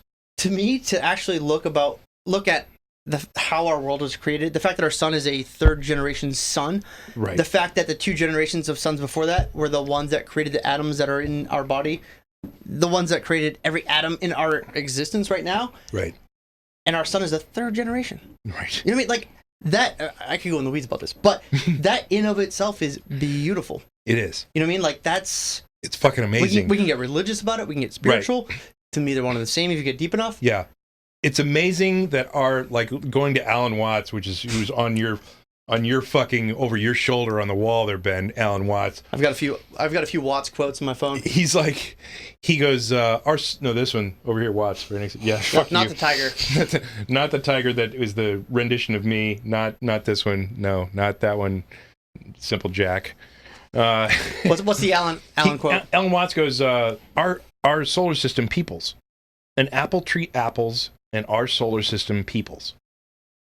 And it's an amazing fucking thing that, the nature of the universe itself, the nature of the quantum mechanical field that brings together the reality of all Newtonian physics, puts together the odd functionality, and this is my words, not Alan Watts's, but it puts together that odd functionality that drives Newtonian physics into the more complex rather than the more simplistic in the breakdown, as, the entropy.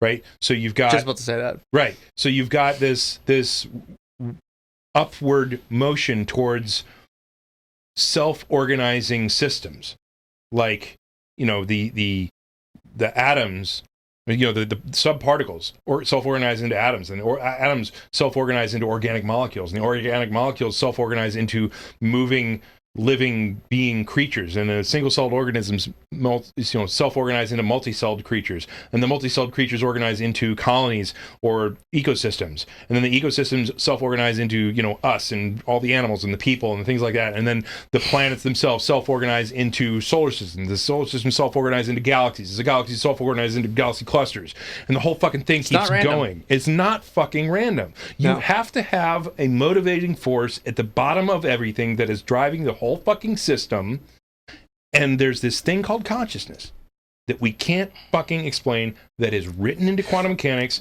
that has to be there or quantum mechanics doesn't fucking work. Man. And my theory on the consciousness is that, I'll go into it, is that when the universe came into existence, at the same time, so did consciousness. Yes. I believe that it's built into the fabric of existence. I do too. We can get in. I mean, I would love to actually get in the weeds about quantum entanglement.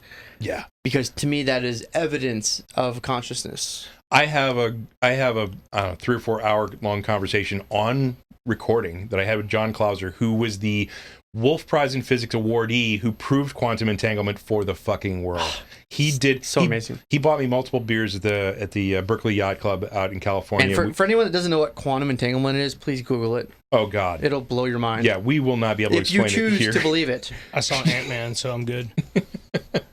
Yeah, that's exactly how it happens. Well, I saw that amazing movie. What the bleep do we know? Sorry, that was a bad joke. I haven't seen it. Oh, it's a horrible representation of Christian Science. No, it's basically the woo-woo side of quantum mechanics trying to, God. It's all the fucking people, it's all the fucking non-scientists who want to jump into quantum mechanics and try to explain existence and consciousness with their blank understanding of quantum mechanics, and it's a horrible representation. I mean, there's a little bit of truth to it, a little bit of meat to it, that it's like, okay, they take something of reality and then blow it way out of proportion or whatever, but the reality is quantum mechanics can't exist without consciousness, and we can't explain consciousness, which means if consciousness is part of the quantum mechanics model, that is beyond time and beyond space and everywhere at all times, forwards and backwards in time, and a driver of Newtonian physics. Mm-hmm. Isn't that the definition then? Consciousness is the frame of reference or the canvas from which the art of existence is painted on, or from which the measurement of existence is taken.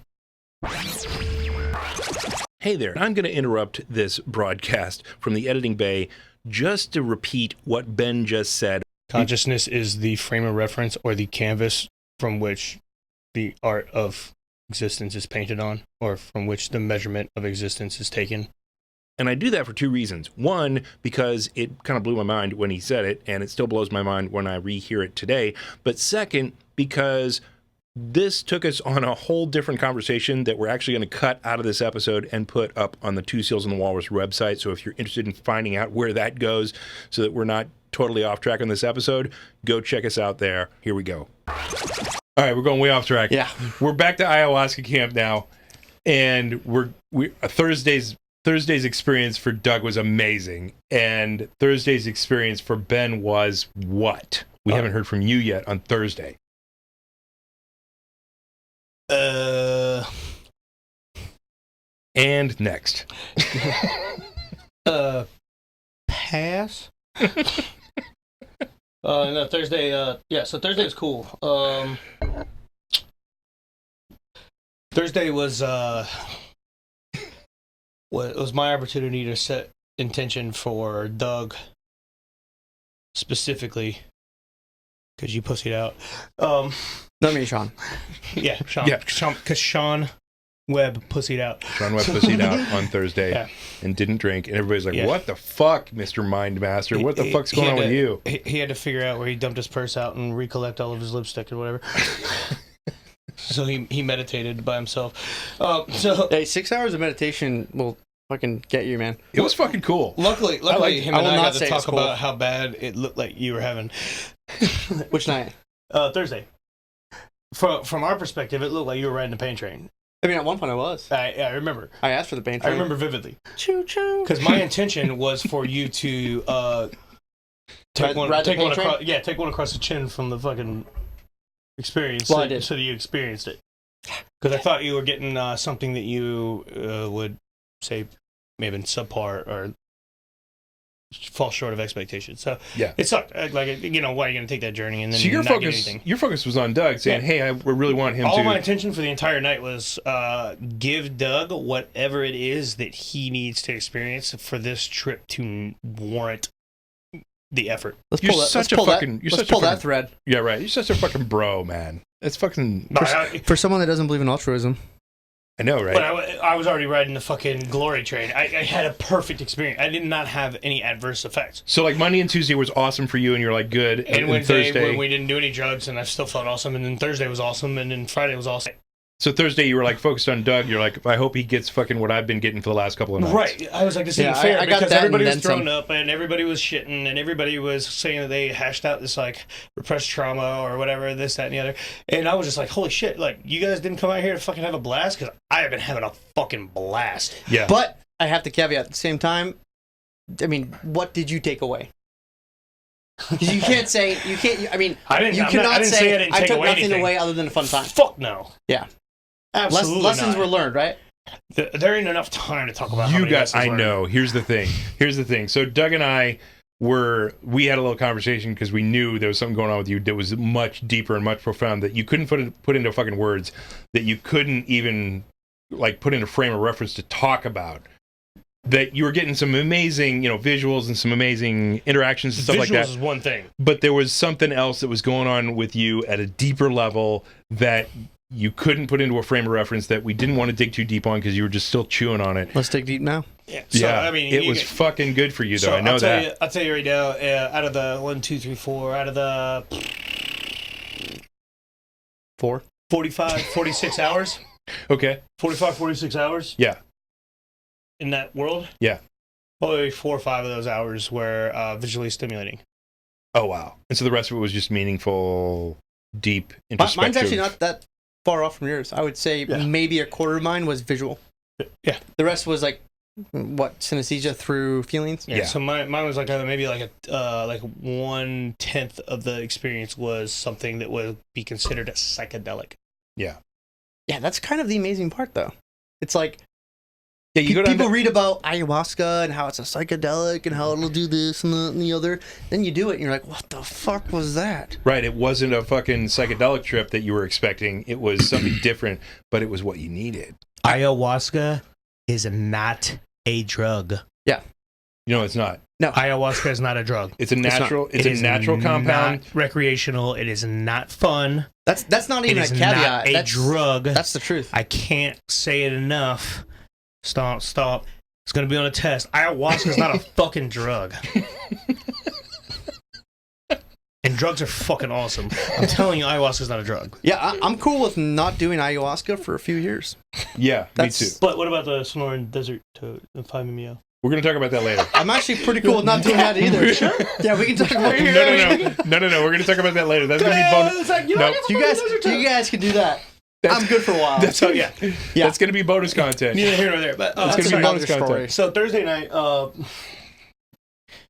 I wanted Doug to have something meaningful enough to warrant the effort on the experience. I didn't have to worry because about him. up until that point, I had one mild experience Right. with sound. Yeah. And it's not that I thought that Doug wouldn't appreciate the entire journey, because already up until like we got to the village in the first place, Right. it was already like the coolest trip ever. Yeah.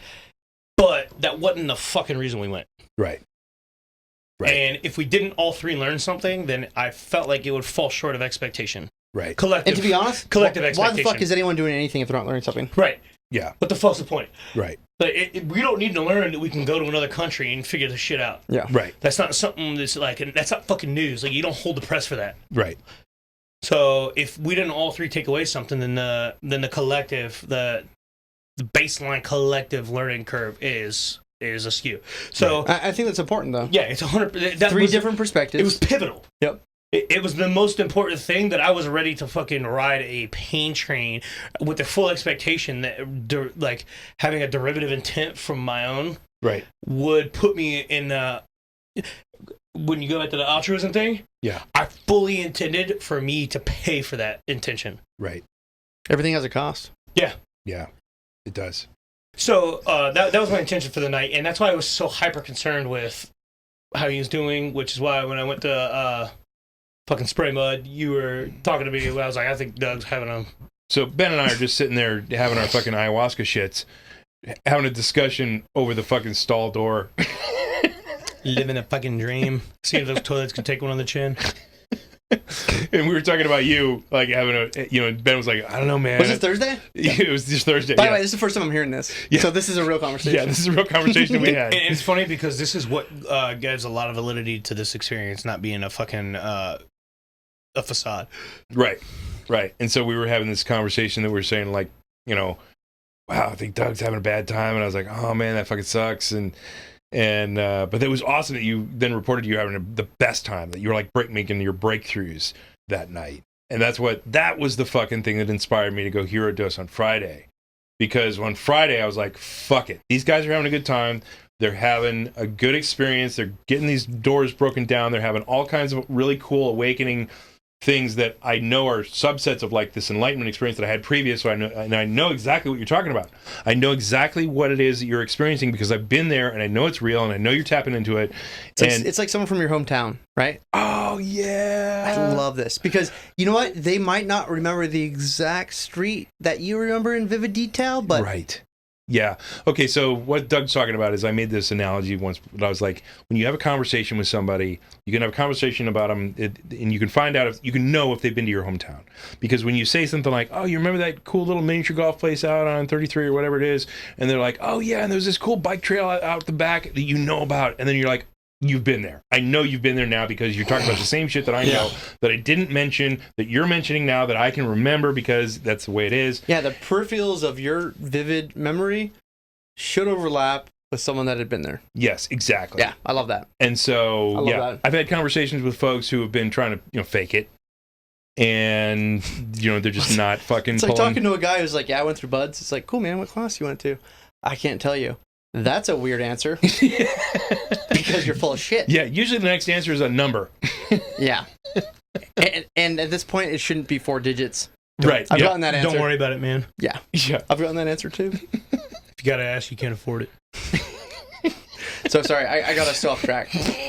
No, that's cool. No, but I mean, that's track. exactly what we're talking about. I mean, I know that Yeah. your experiences are real and genuine and are tapping into the same stuff that I had tapped into endogenously previously without any psychedelics at all. And so I was like so stoked at that your stories from Thursday night were like inspirational for me to say, okay, fuck it, I'm going balls deep on Friday. That's awesome. Yeah, because basically, I mean, I needed to. I mean, I was like, okay, these guys are having fun. They're having amazing awakening experiences. They're good to go. Friday's not going to be any different than the other nights that they've experienced. And so it's time for me to get my fucking question answered, because the one question that I came down in the jungle to ask, I didn't yet have an answer to, which was, okay, so I had this enlightenment experience, right, previous. And one of the last things that I had heard coming out of my enlightenment experience was like, okay, so to give you a synopsis of what enlightenment's kind of like, and it's every fucking word I say from this moment forward, fucking ignore, because I cannot fucking put it into words. What'd you say? But basically, right. But basically, I went into the fucking center of the universe. I became one with everything. I became like one with God, or understood the whole existence of God and universal spirituality, etc., and infinite intelligence, infinite wisdom. It does exist. You can fucking do it without psychedelics. It's fucking really fucking rare, which is why people who run into it, the Buddha, etc., wind up becoming figureheads for major religions, right? So you tap into this thing that does exist, this, whatever mechanism that can do it through the microtubules of our neurons accessing the data structure of the quantum field, whatever the fuck it is, we don't fucking know what it is, whatever. You tap into this thing, but on the way back, you're able to bring some extra cool stuff with it, which we're now, with my experience, creating artificial emotional intelligence, which is really cool. I've been working with, some scientists on that kind of stuff. But the last thing that I got on this trip back into my body, which I thought I was fucking dead, was tell them.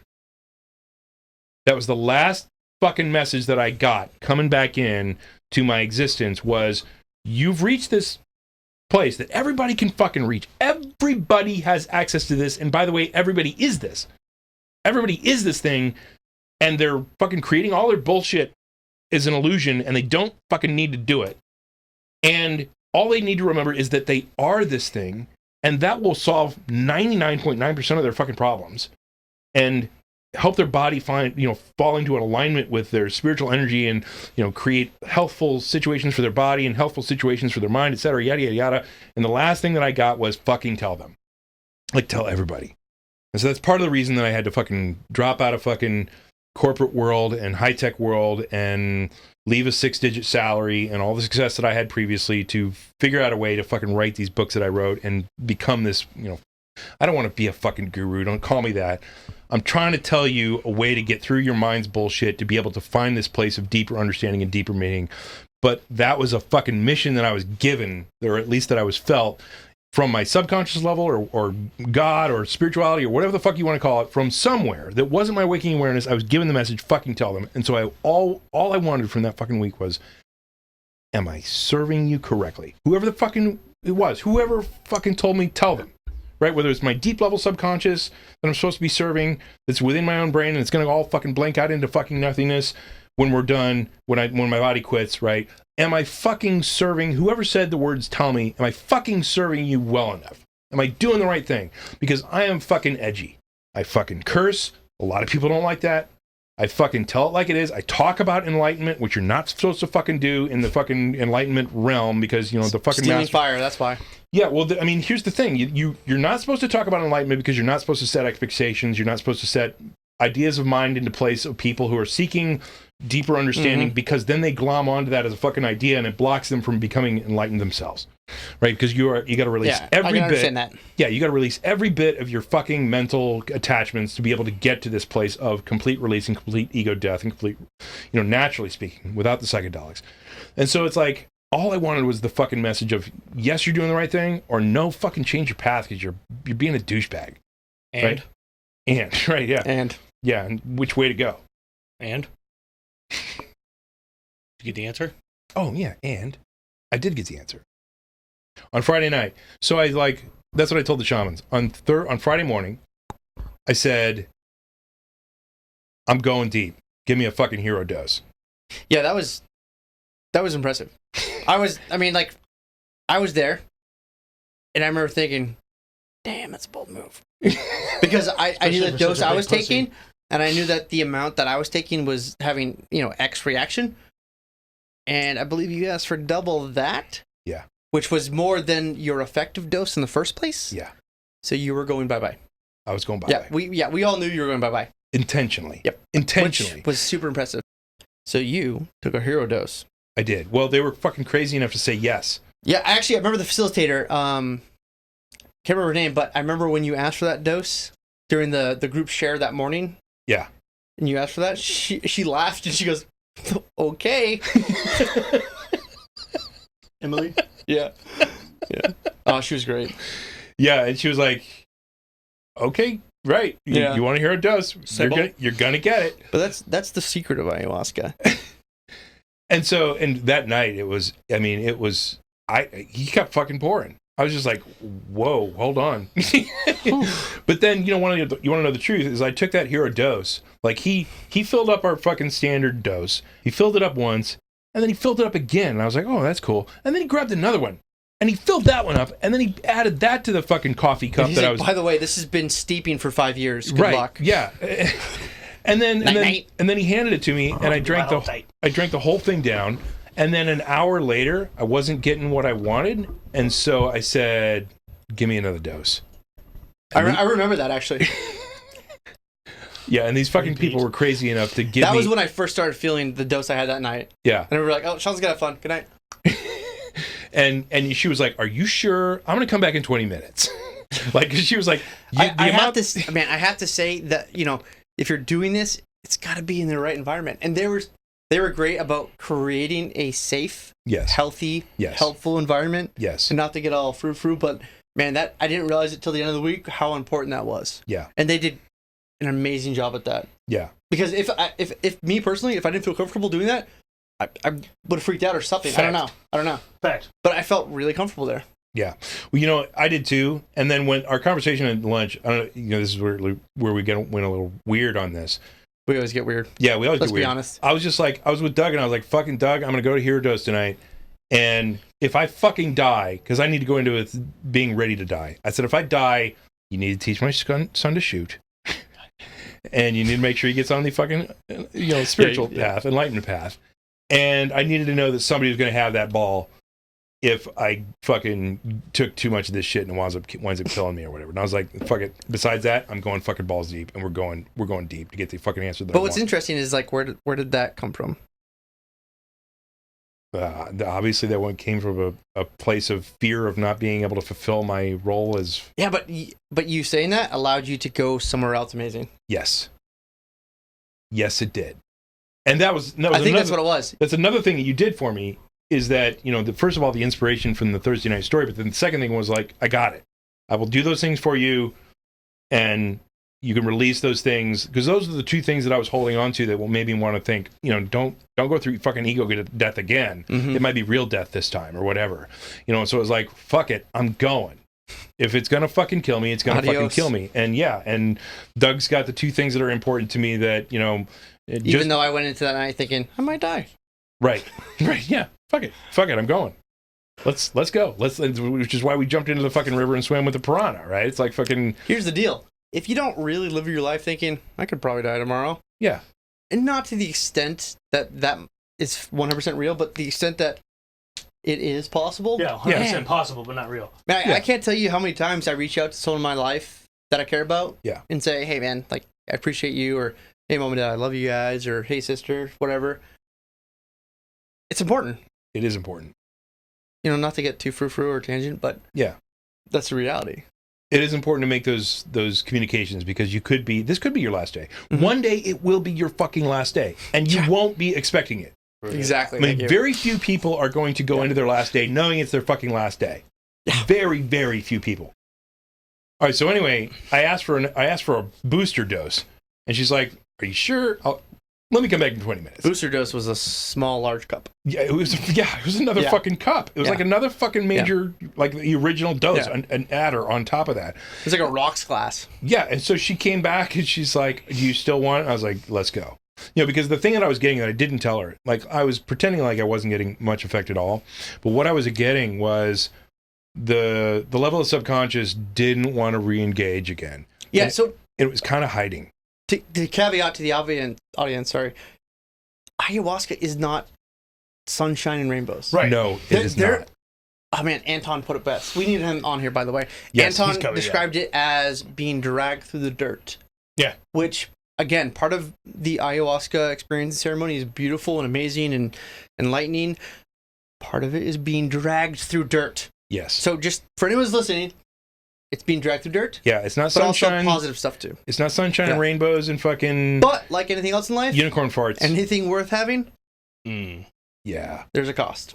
Yeah, there is a cost. Sorry to jump in there. No, that's cool. I mean, because basically what I was getting is that at that point was ayahuasca was resisting. It was like I was looking for the fucking answer, and ayahuasca was like, I don't want to fucking engage with you right now. I don't want to like I saw the pristine light, the multispectral light of existence hiding behind things. Like it would blip in and out of existence behind like shadow of trees and things like that. And I got visions of the jungle and the forest and whatnot. And that it wouldn't come. And so I was like, give me another fucking dose. We're going deep. And sorry, I said the word come, and it's making my friends laugh. No, he said he wouldn't go deep, so let's come. Sorry, phrasing. Ayahuasca I thought we were doing phrasing. So I was like, let's go deep. Is phrasing not a thing anymore? It was like blip blip. We're not going deep. Let's go. Quackadilly blip. Here's the thing. Squeak. If you're gonna maintain the childlike curiosity of a child, it comes with really silly jokes. Yeah, it comes with it, and it comes when you least expect See, it. point in case. Case in point. Little dyslexia. Case in point. Case in point. Case in case. Tomato potato. Yeah. There you go. All right. So anyway, it was resisting. I wasn't getting the answer that I wanted. I was gonna force ayahuasca. So you raped ayahuasca. Yeah, That's what I was getting at. Don't set Ben up like that. Yeah, so I was just trying to fucking stop beating around the bush. So here we go. So I got the second fucking dose, which was fucking huge, by the way. And as a third person, like, bystander, it was fucking huge. I literally saw him take it, and I go, holy shit, no thank you. And so I was like, fuck it, let's go. And you didn't wait that long either. no, I didn't. No, it was like, not enough time for you to feel the first dose, I'm pretty sure. Yeah. And the result of that second dose, I went fucking deep. Oh my god, it was fucking amazing. And so finally, basically, you know, like Mother Ayahuasca or my level of you know, subconsciousness or whatever you want to call it, I caught a glimpse of it to where I could talk to it. And I said, what the fuck is going on? You know, it's like, I'm done with the fucking light shows, you know, god damn it. Let's fucking get some work done. I got one question that I want to fucking ask, you know, and I just need to answer that question. Then we're cool. And I said, why are you fucking hiding is what I started with. And the reply that I got was weird. It was really weird. And you made a great point about this when I brought it up to you later. The response was, you know, I said, why are you hiding? And it said, because you have become so powerful. Whoa! Book plug. Easy, Taggart. Here's the deal for listening. By the way, he gave all the secrets about being more powerful than ayahuasca in his book. Here's the deal. We're going to shit on each other. Which is available in a bookstore near you. No, but here's the thing that Doug pointed out that was fucking amazing, because he was like, that was a fucking test. Because that was the bait that your fucking ego could jump on. Yeah. To say, yes, you are fucking powerful and yada yada yada. And my response was totally 180 polarized different from that. It wasn't yes, I am powerful. It was like, what the fuck are you talking about? It's like, you know, I have absolutely no threat to you at all. I have nothing but unconditional love for you. I want to help. I'm trying to serve you. I'm less than you. You know, just let me fucking know whether or not I'm doing, you know, I'm fulfilling the tell them fucking, you know, order that you put in. Like, you know, sorry, it's fucking late. Food's cold, but here it is. You Better know, late than never. And that's when everything when it counts for food. Everything changed. Everything fucking opened up, and you know, we were fucking transformed into a fucking golden astral plane, which was I never even knew fucking existed previous, and it was fucking amazing. You haven't seen Insidious? And it was years worth of experiences in the next few hours of awesomeness, and it's more than I can fucking explain. I'll have to put the whole fucking thing in like a later book. But you know, it felt great that I was like, you know, yes, you're doing okay. Like, yes, you're doing the tell them thing. But oh, by the way, here's all the fucking work you have to do. And I was like, fuck, this fucking sucks. So contextually, your point as a whole was to help others. Right? Is that my understanding? Yeah. I thought it was interesting that most of us that were there in the group, and other than the three of us, we were all strangers. Yep. Most people came away with an idea or feeling or thought or concern of helping others. Yep. There was no single person in that group that walked away that said, I need to be a millionaire. Right. There was no person that came away with that. Not only that, but there was people that were there for weeks. And there was people there for severe reasons. And they all walked away at the end and said, got it. So, others. Yeah. How fucking Let's talk about that. Awesome is that? Yeah. That's what I walked away with. That's what you walked away with. Yes. That's what Ben walked away with. 100%. Yeah. I mean, like, my pain. Literally, one of the first stories we talked about was I don't, and I have not, and this is what I was told, again, I didn't experience pain for myself. It wasn't something that just happened. I was told that I experienced pain for others. And again, playing devil's advocate, yeah, I'm sure there's people that can argue, no, man, shit happens. You know what? I don't care. You can tell me all day. You could prove to me empirically that shit just happens randomly. I don't care. I'm not going to believe you. Doesn't matter. Nope, doesn't matter. Things happen for a reason. Right.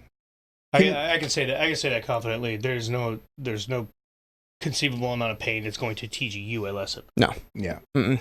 So it's completely trite to use that as a learning mechanism. Yeah. Yeah. But a good catalyst to get me to communicate. Yeah. But what is really amazing to me though is the decrease in ego and the increase of connectivity to others. Right. I mean, like, there's no one that walked away without that. No. It's amazing in that capacity.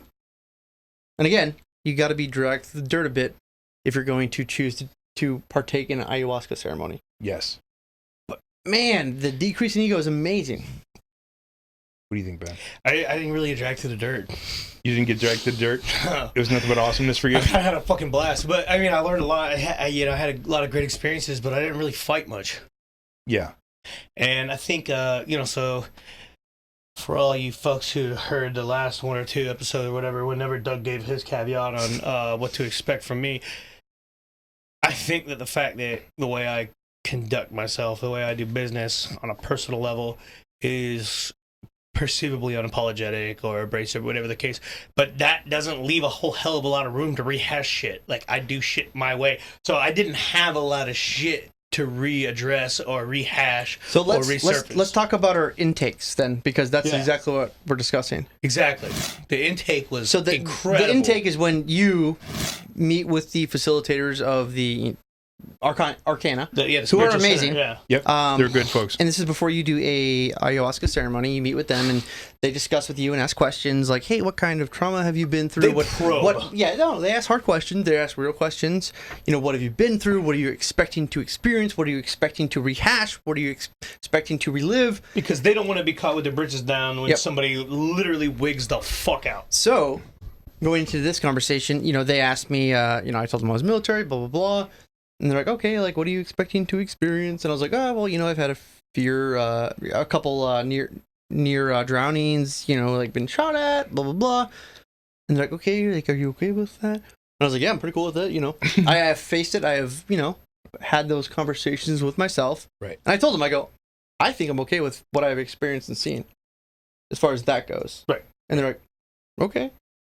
And I didn't experience any of that during the ceremony. I did experience other interpersonal dynamics, but nothing to do with my military time. Given Not there even were close, there yeah. were some things I did have to face and discuss with myself after I left active duty. So it wasn't as if I just never had, you know, faced them. Right. But as far as that goes, and what you were saying, We're thorough. if you face things and actually ask yourself the hard questions and actually go through those iterations of, how does this make me feel? Thorough introspection. Why does it make me feel this way? What can I do about it in the future? What does that event mean to me? You know, if you actually go through those, man, you're on the right path. That's it. That's it. You gotta unpack the shit that you don't never really, because I mean, you don't want to talk about the science of it. Your nervous system is basically a big communication engine. And when one section of your nervous system sends a message to another section of the nervous system, it likes to get a message back that says, okay, I get it. Message received and understood. And at any point that you try to repress something or don't deal with something, it never fucking goes away. And it always wants to resend the fucking message, which is why people go throughout their whole fucking lives with never getting to a resolution about, you know, childhood pain or emotional pain or the time that they were dumped or the relationship that went bad or the job they lost or the fucking situation that they haven't dealt with. And at the point that you come to resolution on that you actually address it and deal with it, it stops. Because the nervous system is satisfied with the message. Is why the whole limbic system fires up a message up to the prefrontal cortex that says, we have a fucking emotional problem here, and if you're not going to deal with it. But then when the medial prefrontal cortex and the right ventrolateral prefrontal cortex understand it and put meaning to it, and you acknowledge it and send that message back, it fucking stops. So let me caveat with this. You gonna piggyback on it though? Yeah, so let's talk about, you know, human evolution. Why are those our reactions? Why are we wired this way? Right. Well, it's just human evolution. There is efficiency in that. There's utility in that. Yep. But human consciousness is so much more. Yes. There's so much more. Yeah. And I've told you my experience with facing hardships or facing things that might be hard for me to ask. Yeah. And I always go back to the point of, you know, a lot of people don't want to ask themselves the hard questions. They don't. You know, after my second deployment, you know, I started some difficult things. Yeah. And I kind of denied it for a while. Yeah. But I made myself kind of honestly discuss it with myself. Yeah. And it was hard. Yeah. But after that, it was gone. Right. And there's some recent studies too. Man, I wish I could remember who it was. They've done these studies where they put people in fMRIs. Yep. And they promote a negative or positive feeling via like some image or video, right? Yeah. So they know it'll promote a positive or negative thought. Yes. And what they do is, one half of it, they just see what happens. Yep. The other half, they make the person describe what they're feeling Yes. and why they're feeling that way. Yes. And the people, and again, I know that this is in your book. Yes, it is. It is in your book. It is in my book. I explain it to Matt Lieberman studies from UCLA 2007. He started a whole set of copycat studies where they actually confirmed this worldwide in multiple labs, and they downregulated the negative or emotional response via just naming it and understanding it and talking about it. Literally, the part of the brain that is firing these negative emotion signals stops. Yes. As soon as the person conscientiously says, this makes me sad because X. Yes. That's it. Yes, and that happens on steroids when you employ the equation of emotion that I talk about in the first book and stuff like that. When you actually understand the two variables that come together to create every one of your emotions, when you're able to physically or consciously look at those things, look at your expectation and or preference, and look at your perception. Yeah, you talk a lot about in your book, expectation and preference. Yeah, the two things that have come together to create every one of your emotional reactions. At that point, I mean, just naming it will turn it off. Right, just naming it and understanding, okay, anger, and then it turns off. They saw it live in the fMRI. But at the point that you can understand the two components that come together to create it, to create your anger, to create your fear, to create your frustration, to create your worry, to create your regret, you put your attention on those things. It's like that same effect on fucking steroids, and it becomes unconscious as you do it more and more, and it becomes automatic over time. And you don't, you have a fucking a choice of whether or not to feel negative emotion at that point, and it's fucking amazing. This is why we're friends, all three of us, by the way. Yeah. Let me give like a simple real world example of what that really means or looks like. Yeah. So let's just say Ben yells at me. I react with anger. Yeah. Because he's yelling at me. Yeah. Why would I not be angry? He's yelling at me, calling me a name, right? Yeah. The other option is that I step outside myself and think, why is he yelling at me? Why is he angry? Right. And as soon as I do that, my anger subsides. And I start to think, why is he angry? Yes. Maybe I say, hey, Ben, how are you? Like, what's going on, man? I look past it. And that everyone has that ability.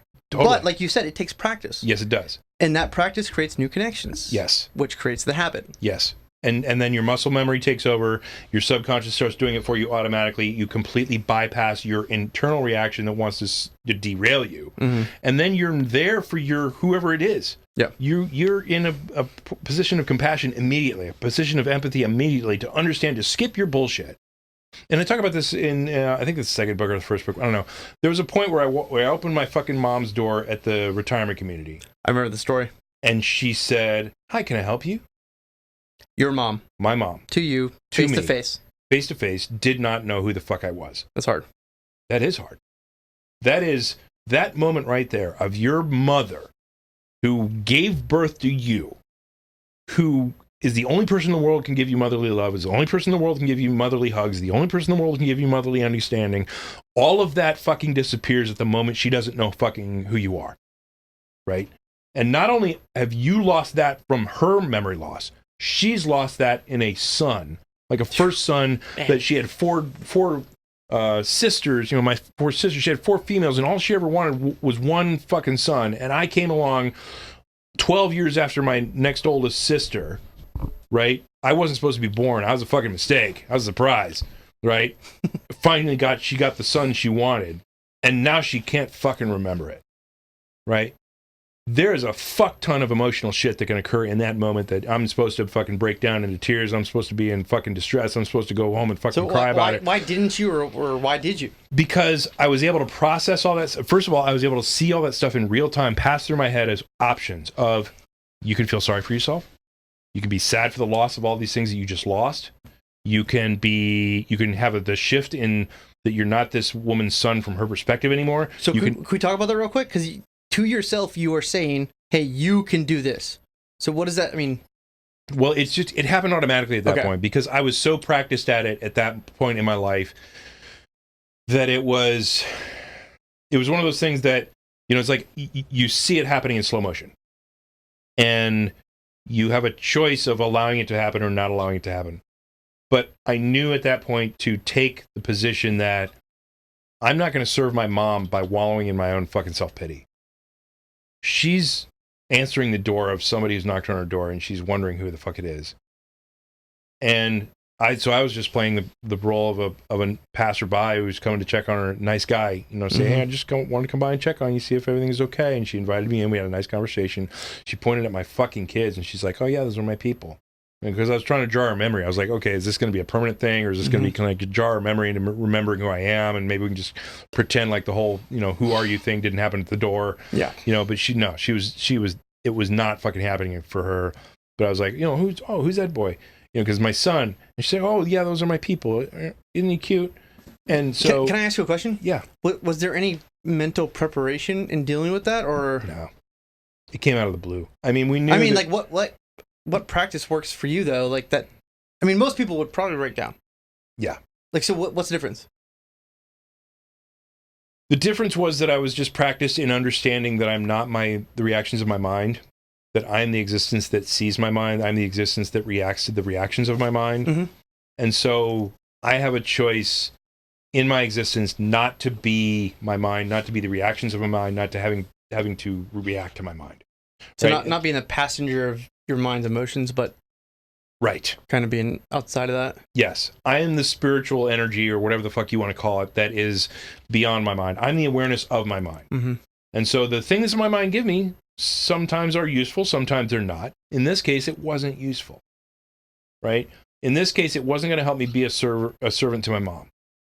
It wasn't going to help me make her day better if I'm fucking wallowing in my self-pity. And so the reality of that situation was that I processed my mother's forgetting of me in about 1/2 second. And it never came back around. It's not like I had to go to the car and cry. It's not like I broke down after I went home. It was, Yeah, right. This is my fucking reality, right? My mom is in a different place now. I still love her. I'm still going to be a servant to her, but my service to her has changed now. And yes, I've lost these things, but at the same time, they aren't me. They are the mind's representation of me. And so...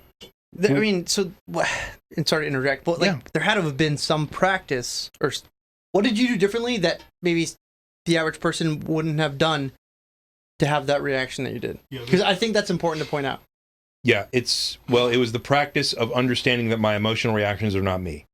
Because, I mean, like from mine and Ben's perspective, the whole Navy SEAL perspective, I guess when things happen, and I'm not really sure how to articulate this, maybe we just expect chaos at all times. Yeah.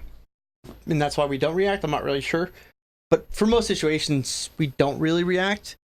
Right. And I'm curious to what the differentiating behaviors are that led you to that. Whereas, like, me personally, it's like maybe I just expect chaos at all times. If anything's less, great. It's not expecting anything, right? So if you expect chaos at all time, then that's part of the good position of anything happening matching your expectation, at which point you're handling it because your equation of emotion is balanced. Mm-hmm. You expect anything happens, you're cool, right? And I still get surprised sometimes, don't get me wrong. Yeah. And so the other side of that is releasing all expectations and simply agreeing with whatever comes through your perception that that's the reality that you're dealing with, right? Because I feel like that's easier said than done for anyone who's listening. True. I mean, true. I will preach that all day. Yeah. But releasing expectations is so counter inherent to us. It takes 10,000 hours of practice to master anything, right? According to science. Well, let's pick that thread because I agree to disagree. Okay, cool. It depends on the person, depends on the skill. Okay. I think there are some things that I can master way faster than that. Yeah. There are some things that probably take 100,000 hours. Yeah. I think that's way too broad of a stroke. Okay. I think I'll go on a limb and say, Ben, I'll include you on this. I think the way maybe myself and Ben are wired, certain traits like that might be a little easier to pick up and run with. Yeah. I think some people, like any other skill, it might take more practice than others. No, that's fair to say. Yeah. I mean, and I don't want to understate that experience because that is so significant. Yeah, because some people can dunk a basketball and some people can't. Yeah. Right. So there's some people who are going to be able to pick up the mastery of something, and some people aren't going to be able to pick up the mastery of something, and it's going to take them forever. And some people are just going to be able to do something like hit a fucking bullseye on an archery target or whatever it is first time they pick up a bow. Yeah, like me and Ben. Robin Hood. Yeah, totally. And so And so there's validity in that argument. I was just using that as a general. It is practice. It is muscle memory. It's getting to the point where you have practiced emotional regulations to the point that is unconscious, and that you have a vision of what's going on in your mind, but at the same time you have a choice of what you engage in and what you don't engage in. And again, not to pitch your book, but I have to, because it is the only material that I have consumed that actually articulates what that looks like. And for me, if I'm going to learn a new skill, if I'm going to understand something, I have to see it at a very fundamental level. Yeah. If I need to understand how electricity works, I need to know why and how an electron moves through certain media. Yes. With science. Yeah, with science. But your book, though, as far as this conversation goes, actually spells that out. Yes, and that's what I really appreciate about it. Thanks, man. And again, I get fucking shit for your book. You get 0. I get shit. You get an As of amazing... This is my actual opinion of your book. You get an As of amazing now. fucking podcast studio that we can share consciousness expansion advice from the sales of my book. Yeah. That's what you get. Yeah, there's a reason why I have Congratulations. wholeheartedly recommended your book to almost every human being in my life. 19 people here. Fucking A, man. Yep. Wow. Not No, even it's- like friends and family. I've gone further than that. Well, I feel fucking. I yeah. feel that's wow. That's I'm blown away. I mean, I joke about wanting to plug my book all the time because I did put a lot of effort into it, and it does help some folks. But that fucking kind I'll of plug anything that matters to me, and anything that can help others. Well, and that's my opinion. that's awesome. I really appreciate that. That's that's the reason I did it. And so to hear that is, no bullshit. It's ingratiating because I feel like I've kind of at least hit the target, if not hit a bullseye on that thing. So Yeah, the book hit a nerve with me, that's awesome. in a good sense. Excellent. Well, I appreciate that. That's Yeah. fucking awesome. That's what I wanted to do. I wanted to fucking help people with it. And so cool. All right. Well, we have one more thing to talk about. We're going to wrap this up because we're going a little long, but we have one more thing to talk about with the ayahuasca camp, which was our experience with, two things actually. Our experience with 5-methyloxy-dimethyltryptamine, which was the toad Yeah, let's get into that. venom of of taking that into our systems, which is a little more potent than the N,N-dimethyltryptamine in the ayahuasca. I think that's and an the understatement. and the other thing that we need to talk about is our experience of life since the ayahuasca trip, right? Which I think is The important. delta. Yeah, important to cover, right? How we've changed, because I know Ben has changed, and I know you have changed, Mm-hmm. and I know I've kind of changed because of the stuff that happened on Monday, and because you're old. because I'm old. Yeah. I'm getting rickety. Nice. Hit the subscribe button, click that little bell icon, go to twosealsandwalrus.com and get on our list, because we're going to take snapshots, and where you land on the list is how much free shit you get and how much discounts you get on the cool shit we're going to offer, and hang out with us and whatnot. So get there, do that. We love you guys. Check in with the next episodes to figure out what the fuck happened to us after the fucking Amazon trip, and what we thought of 5-methyloxy-dimethyltryptamine, which was intense. Talk to you soon. Share this shit.